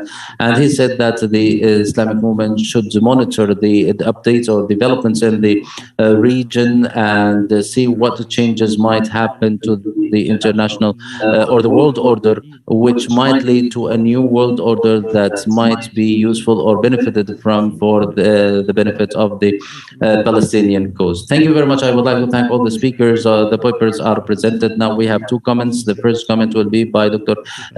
Sabri Suhil. I presented everyone in the beginning, so Dr. Sabri, you can immediately start with your comments. Thank you very much, and I would like to the final commenter will be the best, so I will start. Of course, my comment on the movement is a broken testimony, because I am one of the movement, and of course, and my testimony as well for the speakers might not be objective. I have about 10 minutes, so in 10 minutes I will not be able to cover everything about what I want to comment. I will add and try to shed some light to continue this the papers that were presented. I can say that I agree with everything that was presented, and I would like to thank all the speakers about the presentation they made and the awareness they have shown in some critical points.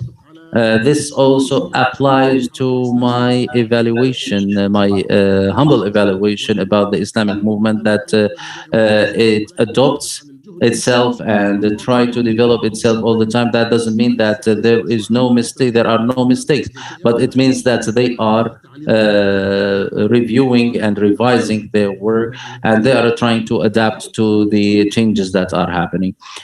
From this beginning, I would say that the diagnosis that was provided was good, and they covered the different aspects and points. The main question is how capable the Islamic movement is to affect, influence, and change in two topics: the state building and democracy, and the second is restoring rights, especially with focus on the Palestinian cause. So how capable is it to find solutions, strategies, and the political activity that can be influential? We're talking about a very long journey, and in my analysis, I will focus on the current time. I'm not going to speak about the history of the movement.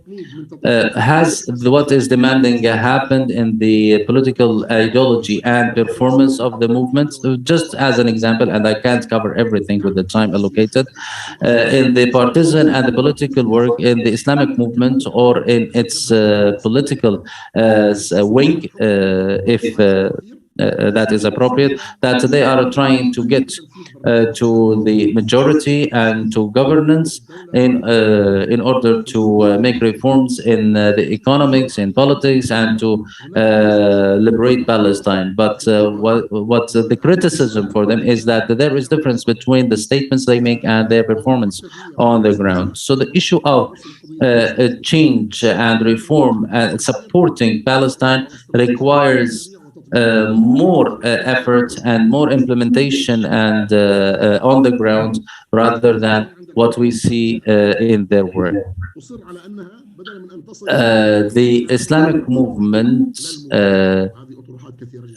because it is working under pressure, so they are working under the purpose of participation rather than competition, because they understand that the situation doesn't allow them to get into real democracy, but they can take parts of the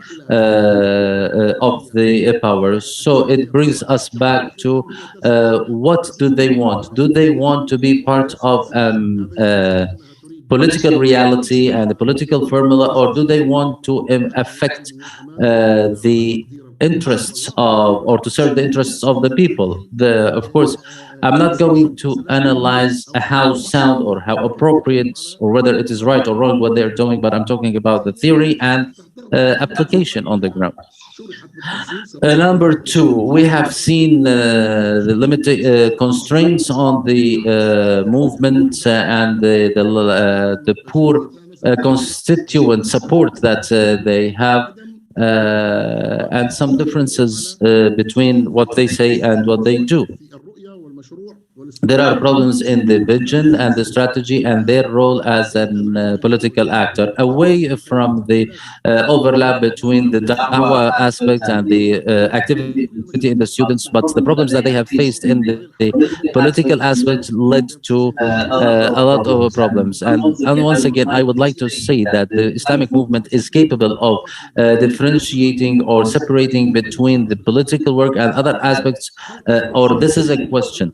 Are they capable to do that, or are they not able to do that because they are mixing all of these activities with the political, because as the government is saying that they are using all of these activities for their political gains. And I'm not going to use what is used by the government, that they are, for example, working against the regime, because we are all part of the regime with all of its branches, legislative, executive, and the judiciary. So putting that the Islamic movements vis-a-vis the regime, it shows that we have two sides. But if we are talking about a democratic and reformative change, they should not put themselves in this confrontational presentation, the Islamic movement vis-a-vis the regime. Can the Islamic movement do better in terms of their structures, the leadership, and their capabilities, and working with the popular support? I believe that they can do that, and they can accommodate more. And because here we are trying to evaluate their work, they are losing a lot of its activity and of its influence, because they need to accommodate more inside the movement and outside as well, to be patient with the criticism they receive, and to be open to consultation from think tanks and study centers in order to have a better strategy and thinking. This will be helpful for them. Of course, there are a lot of evaluations for the National Alliance for Reform and other activities that they have conducted. Once again, I would like to say that there is improvement in the narrative of the Islamic movement about the political participation and democracy and the national work. But is that the improvement, is it applied, or is it only in theory? I believe that there is a weak raising awareness and qualifying people about these topics. And there is a problem about projecting these developed points to the lower ranks of the movement and raising awareness of people about these issues. So we see that there is a traditional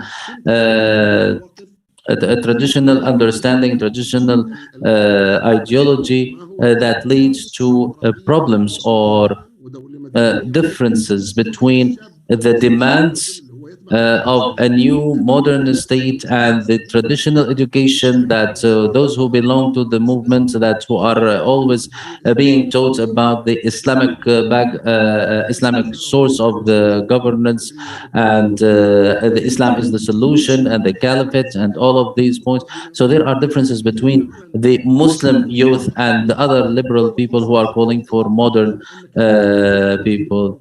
And in any discussion you get with those people, they will tell you that there will be no democracy, not because it is not going to be, or it's unable to be implemented on the ground, but because a lot of people who belong to the movement, they are not convinced with it. So the Islamic movement should take a decisive decision about that. Are they still using that, or they are using that only in their narrative, or they want to improve, implement it on the ground and to project it on in reality? Afterwards, I would speak in generality that the Islamic movement, politically speaking, is reactive and And there is a drawback in the democracy in Jordan. And it's not only due to the regime, but also the opposition. They are unable to adopt and to practice democracy. How and where and what are the problems? This is a different topic to speak about. But so usually we always speak about the deep state or the regime or international or regional powers. But is the Islamic movement doing its due obligation in order to have better application or not? This is a question. Within this vision, the Islamic movement, and I'm trying to be short, as Mr. Abu Rashid has mentioned, that the others did not allow you to change or to participate or to get to governance. So, are you going to wait them to give you permission? Does the movement have a project to lobby or to put pressure on the ground for change? Or as we have seen in the scenarios by Mr. Atef, as if the tendency is to continue the status quo, which means that the deep state or the regime will continue as is. It's not going to allow the Islamic movement to participate, but it's not going to get into confrontation with it, and vice versa as well. So I believe that strategically there is very slow movement in their political evaluation. It's very traditional. There is very cautious movement in any diagnosis that they do, with all of the keenness for unity and not to get into confrontation. That's correct, but it's nevertheless, it seems that they have the movement itself have censorship on itself. That's why we see that the deep state and the government always gets ahead of them, and that's why they lose the momentum in the street and on any of the topic.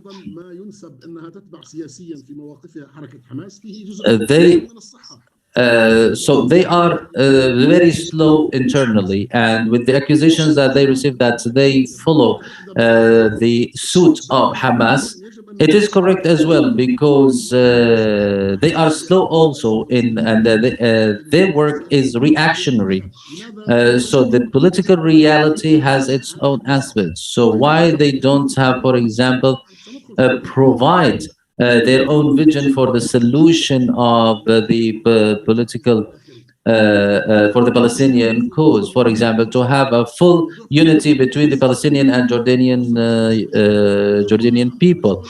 Of course, this will get into a lot of complexities about the alternative homelands and all the other accusations. But because of these sensitivities that everybody understands, any political work requires brave initiatives.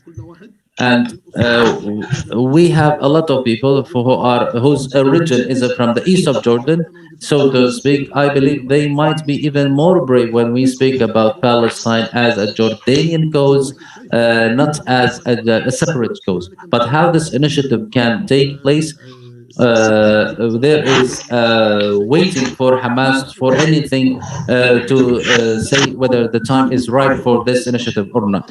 So they, as the Islamic movement, so they should have their own political initiative in the Palestinian cause, if to discuss these issues and not to wait others, because we have 4 or 5 million Palestinians as from Palestinian origins living in Jordan. So they should be working as Jordanian citizens and as people whose origins are Palestinian. Finally, I would say a lot of people criticize the Islamic movement. So the Islamic movement does so and so, but they feel that it is the largest umbrella. It is the big brother, but it doesn't shoulder its responsibilities. Of course, one of its responsibilities is to have not to get into the boycott or participation of any political activity. The issue is not a comparison between boycotting or participation. it is based on evaluating the situation. So, for example, if boycotting didn't get such any benefits for the participation in the political life, as we see, the constitutional amendments are taking everything from the people and giving more powers to the entities and the heads of the regime. So, where is the strategic planning of the Islamic movement? Is it only in marches, demonstrations, and festivals? So I believe that there should be concerted efforts amongst everyone, thinkers and the members of the Islamic movement, in order to get to achieve the goals of the Islamic movement of reform of Jordan and achieving or serving the interests of the people. Thank you very much. Thank you for giving me this opportunity. And I believe, for me, these comments are enough for what I've heard from the speakers. Thank you very much, Dr. Sabri. And now we move to the comments of Mr. Jawad Alhamad. The floor is yours. Thank you so much, Mr. Dr. Sami, for this program, and I thank all the speakers. I heard the name of this university. You have put it on the map of the Islamic and Arab universities, actually.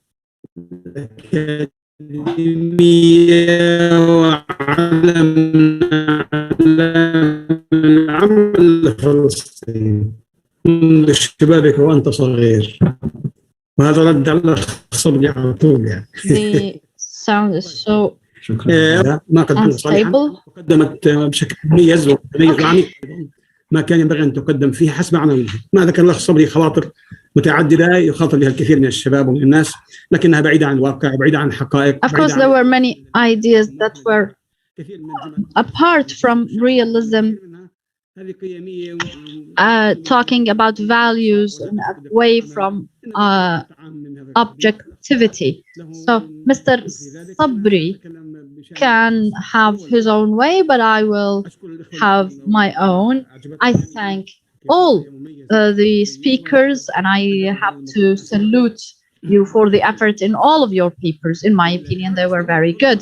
Second, the Islamic movement in Jordan, when we're talking about the models of Islamic movements in the Islamic world, they have a special model that does not use force at all except against occupation, and that also interacts with the power or with the authority. And as you mentioned, it believes in national state and in the national authority, and also in the they have a strong ability to mobilize.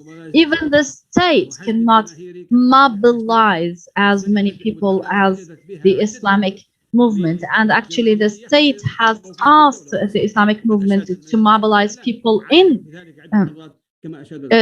public, to help it mobilize people in favor of the state, and it happened a number of times.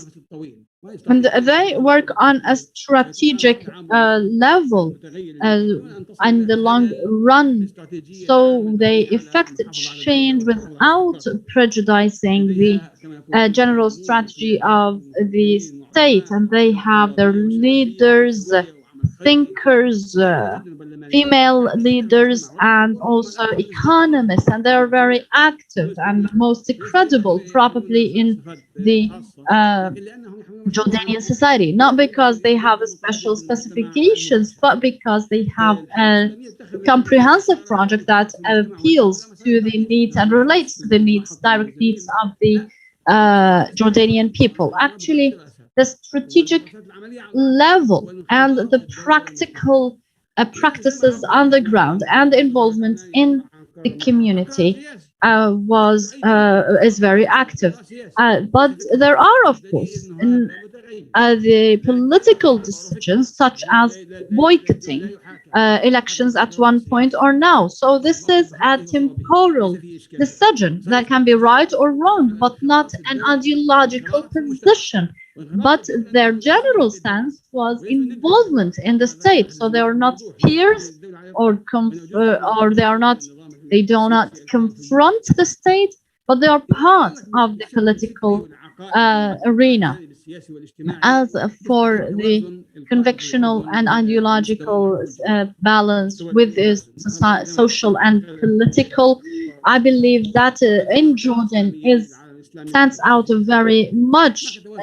There is a lot of balance between the ideational or ideological, of course, a reasonable balance, because it's only a human effort and it always requires more development, of course. But I believe that the Islamic movement in Jordan has achieved a lot of progress in terms of the role of Islamic movements in political arenas, and it has taken advanced stance and positions.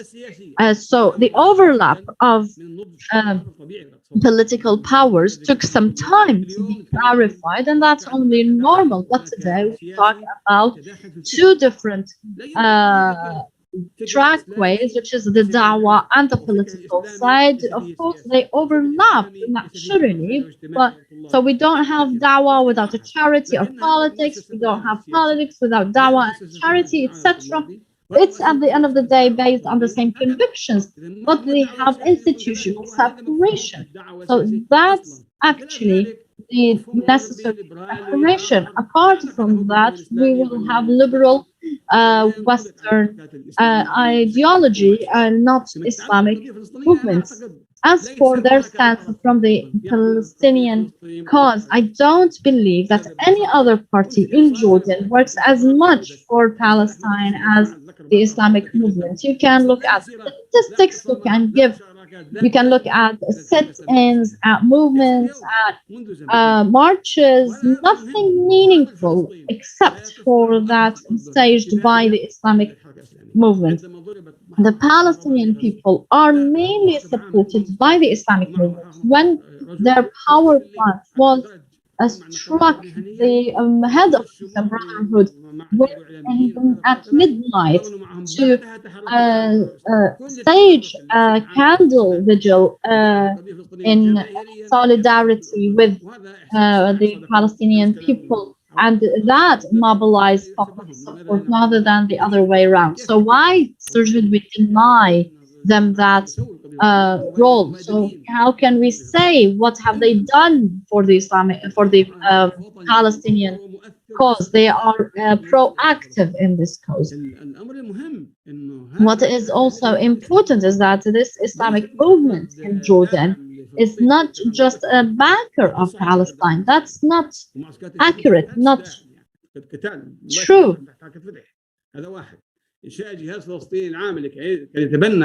They established committees and institutions that are not only backers but part and parcel of Palestinian resistance and contributing to the establishment of Hamas and contribution to the Palestine First Conference. How the Islamic movement in Jordan has been the incubator of Palestinian resistance in its strategic level. So it is important to be clear about this. There are other points that I would like to mention very briefly, but nonetheless, I would like to stress that the balance struck by the Islamic movement between its ideology, its political practice, and its support for the Palestinian cause, it has become an important point of balance in Jordan in general. Look in the region around us, look at Islamic movements in other places, and look at the political situation in those cases or in those states. The Islamic movement in Jordan, unlike those, have become an important player and actually a factor of stability in social and political terms. Their strategy is based on this. Look at what happened in Tunisia and Egypt in the Arab Spring. Actually, the first demonstrations in Jordan were in the 14th of January 2011, which was before Egypt, and it included thousands of people led by the Islamic movement, and it was ignored by many scholars. There was no right, no left, no tribes people. But this was the real start of the Arab Spring. But when the Arab Spring started, the Islamic movement offered an important model, as it was able to orient the general tendency towards the reformation of the regime, not the toppling of the regime for their discretion, and that prevented the collapse of the constitution, the state, the security, the army, as it happened in other states. That because of course, the magnitude of the Arab Spring was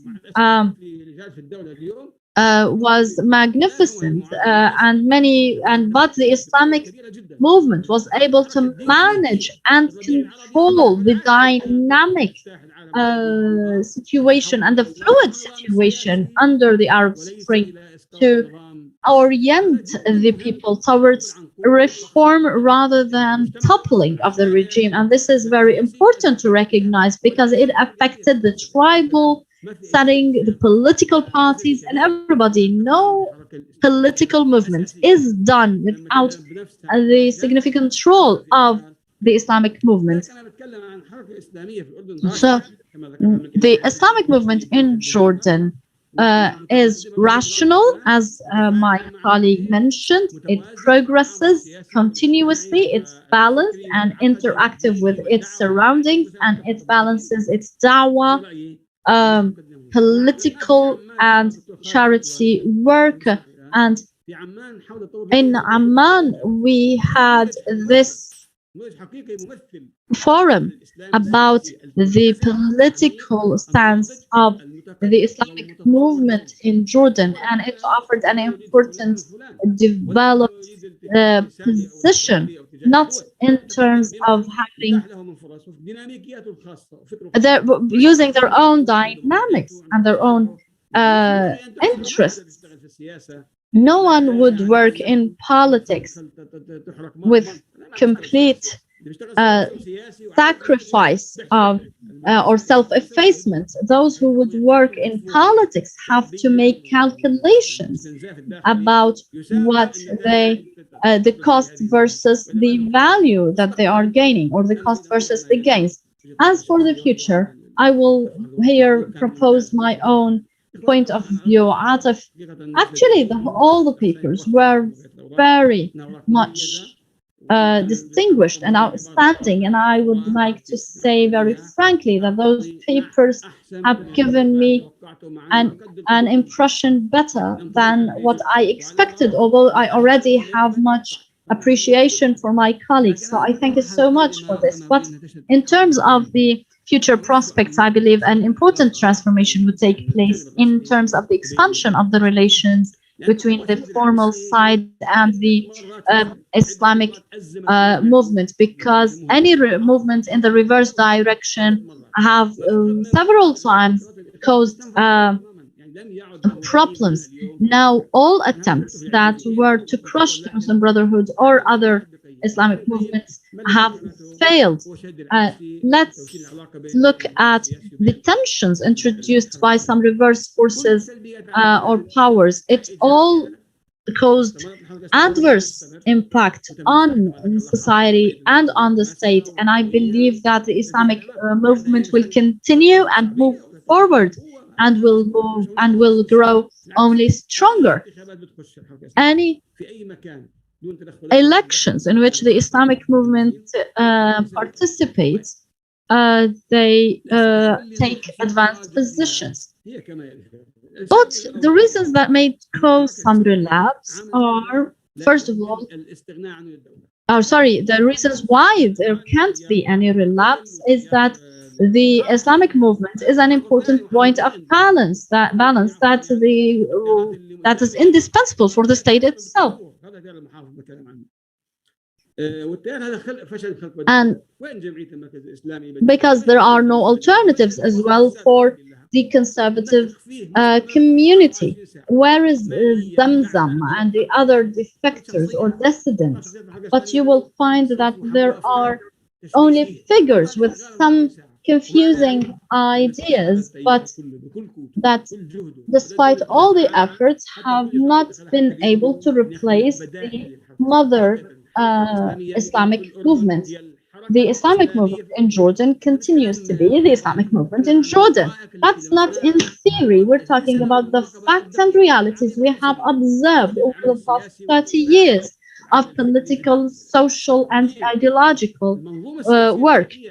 Second, also, the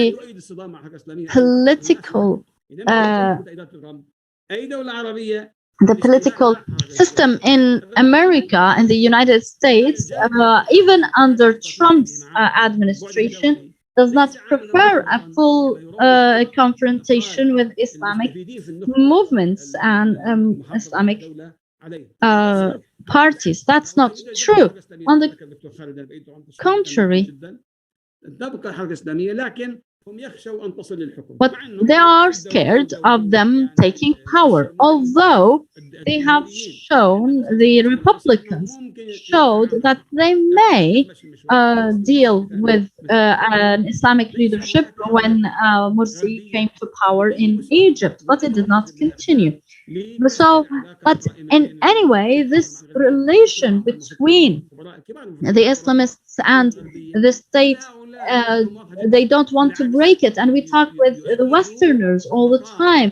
They actually support the continuance of this balance between these two parties. They do not support the Islamic movement, but they want the balance to continue for the best of the Jordanian state. Can you finish in 2 minutes, please? So the performance of the Islamic movement is 100% peaceful. Also, it's totally national. And also within the ranks of the Islamic movement, there are criticisms that it's too nationalist, actually. And they are tolerant towards the regime, and they appreciate their role in political stability. Of course, there are some individuals or some outsiders who may speak out in destabilizing discourse, but the Islamic movement as a whole rejects such mobilization. The fourth issue is that there is a mutual need between the two parties to persist and continue to cooperate or even disagree sometimes. But the rules of those relations may have been reviewed, and I support this tendency to establish a dialogue to review those rules of those mutual relations. If I am right, I believe that in addition to what Mr. Atef Jolani said, that the Islamic movement will continue to prosper. Actually, they will progress in their relation with the formal side in the future if those assumptions I made are proven true. Thank you so much, Mr. Jawad, and thanks for all. Now we will find some final comments or responses by our speakers. Every speaker will have 4 to 5 minutes, after which we're going to conclude. We are going to start with Dr. Khaled Aldabbas, and we will continue with the same order. In the name of God, the merciful, the compassionate, of course, I thank you, Dr. Sami, for this meeting and for this symposium, which is at a very high level and uplifting in terms of the level of academic work. I have no comment, to be honest, but truly the Islamic movement in Jordan seems to have an implicit understanding with the authority or the king, and that both by which both parties understand that any escalation or extremist position towards the other would be mutually destructive because they have a mutual enemy at the end of the day. Hence, the possibility of complete disparity politically is not feasible, and thus hopefully the Egyptian or Syrian scenarios would not be replicated in Jordan, as the Islamic movement in Jordan is very much rational and politically active, and also the political regime understands its importance as part of the mechanisms of internal positioning and vis-a-vis external pressures. Thank you so much. Thank you so much, Dr. Khaled. Now, Mr. Zaki, please go ahead.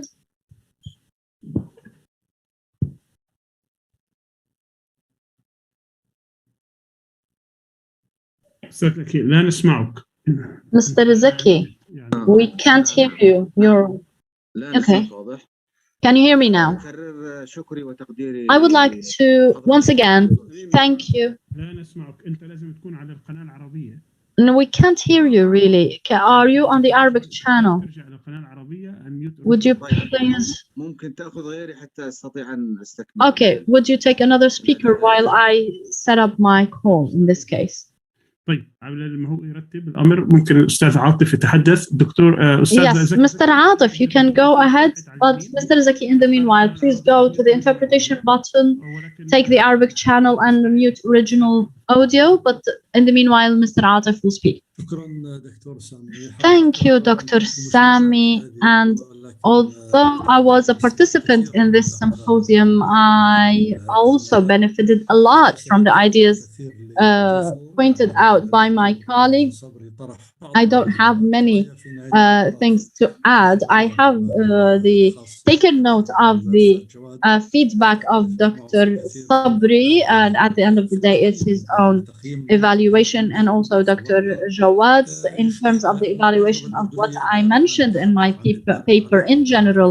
If we are to talk about the management in the relation between the state and the Islamic movement and the other movements, we're talking about a mature experience by all parties. The Islamic movement in Jordan has much social and political mature and understanding of the balance of power, and it has been pragmatic and practical, even in terms of its initiatives. And I believe it's one of the most prolific political movements in terms of the level of initiatives, whether towards the Palestinian affairs, local affairs, or Al-Ummah affairs. I believe stability has been an important determinant by the formal side as well as the Islamic movement, and both have been very much keen on maintaining this stability. And even international parties, I believe, as Dr. Jawad mentioned, they are very keen on maintaining this stability in Jordan. And this shows that this exaggeration of slipping into chaos and anarchy and destabilization, I believe that at the level of the Islamic movement and at the level of most political actors, this is a common ground, which is the avoidance of such a scenario. There may be some dynamics between them. One would go forward, one would relapse, agree, disagree, but all the major players don't want to challenge the rules of the game, because the Islamic movement is concerned with the maintenance of social stability and the maintenance of its role. And there are common interests as well, because the formal side believes it benefits from the status quo as well. So it's a win-win situation. So it's a very positive situation. competition. So the gains of one side is not at the expense of the other. So those internal balances vis-a-vis the external pressures and the external relations, we hope that this would be maintained and continue. And I believe that this is the general wish by the people at the level, at the local level. Of course, there are the economic and living condition pressures, but I don't believe that this is going to make people challenge the stability and go towards chaos. Of course, there are some voices and some people who will talk and push in that direction in good or bad faith, but I believe that people are aware of those and they are limited in their influence, be it the external or internal opposition, whose voice is sometimes more exaggerated than its presence on the ground, really. Thank you so much. We have the final two interventions or comments. I have received a question which I hope that Mr. Ahmad and Mr. Zaki would answer, which is what are the red lines that the Islamic movement or the regime would not trespass? I hope you have the answer to this question. Dr. Zaki, please go ahead. Once again, I would again, we can't hear you. Can you find the Arabic channel? هكذا الصوت الآن هو مسموع عندي دكتور سامي. نعم أنا سامعه تمام، أنا عندي سامعه بشكل جيد. أنت في العربي أم في الأوف؟ في العربي نعم. صوتي الآن يعني أنا فقط اللي مش سامع؟ الباقيين كلهم سامعين؟ لا مش سامع كمان أنا مش سامعين في العربي. دي مشكلة. ما أسمع شيء. Can everybody else hear? طيب أنا مش عارف الحقيقة إيش أعمل. I really don't know what to do. هو تذهب إلى اليمين تحت كلمة. If you go to the right side of the screen, you will find the word interpretation. You will click this button. You choose Arabic or English. Please click Arabic and also mute original audio. تمام الآن المفترض الآن أن يكون صوتي قد وصل. I suppose you can hear me now. نعم مظبوط. أستاذ زكي تسمعني؟ أسمعك جيدا. نعم أسمعك جيدا. طيب أنت الآن تذهب على الانتربريتيشن بutton هتلاقي كلمة اوف انجلش عربيك تراها؟ تمام الآن هل تسمعني الآن؟ Can you hear me now? بس لا أنا على الأوف لأنه أنا الأوف ما يسمعك نعم الآن مسموع. الآن أنا فقدت الصوت. تمام. لا إحنا نسمعك. أبدأ مداخلتي بشكل سريع. Can I start? على أي قناة؟ العربي ولا الأوف؟ مع تكرار شكري وتقديري لكل ما طرح بمداخلة. With all thanks to everybody. First of all, the Jordanian situation needs to be developed by all sides. Not only the Islamic movement has to review and reassess and develop its position, its discourse and its views, but the regime and all social and political components have to review and reconsider. The other issue in relation to red lines, I believe the main red line in the approach of the Islamic movement in Jordan is refraining from the use of violence or taking up arms and refraining from extremism and actually confronting hate speech and extremism and terrorism. Otherwise, they would adapt and review in terms of political and social factors. But we hope that the situation would move forward towards a democratic transformation that moves us forward rather than backward. Mr. Ahmad, thank you so much. I would like to thank all of the speakers and commentators, but in terms of the initiatives of the Islamic movement for the Palestinian cause, the number of initiatives started by the Islamic movement are dozens, if not hundreds. There are just many and very influential in terms of the Islamic movement, of the Palestinian cause. In 1987, we have a conference staged by them that affects Palestine up till now. And also they started many committees, the Committee Against the Century Deal, the International Committee for Sheikh Ahmad Yassin, and many other solidarity committees that were started on Jordanian territory with the initiative of the Islamic movement in Jordan in order to support certain issues in Palestine, as well as the establishment of the International Jerusalem Foundation, and also to redefine Jerusalem for the Arab and the Muslim people was achieved, I believe, by the Islamic movement in Jordan. And I believe that many people have been under the misconception of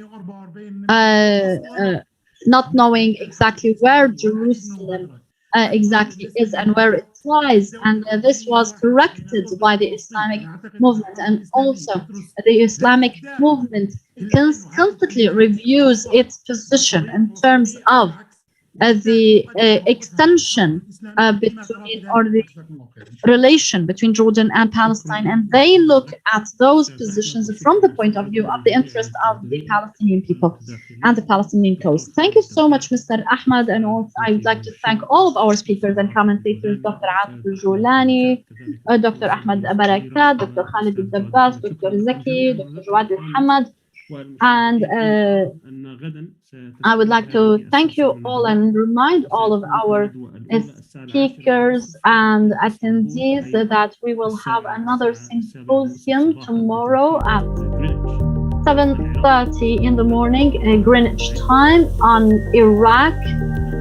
It will have a number of lectures about the number of aspects of the Iraqi experience in terms of the Islamic movement. And the third session is going to be at 3 Istanbul time.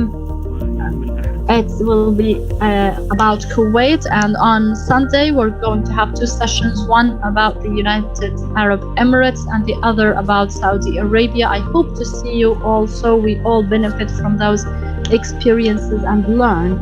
Thank you so much. See you then. الله وبركاته.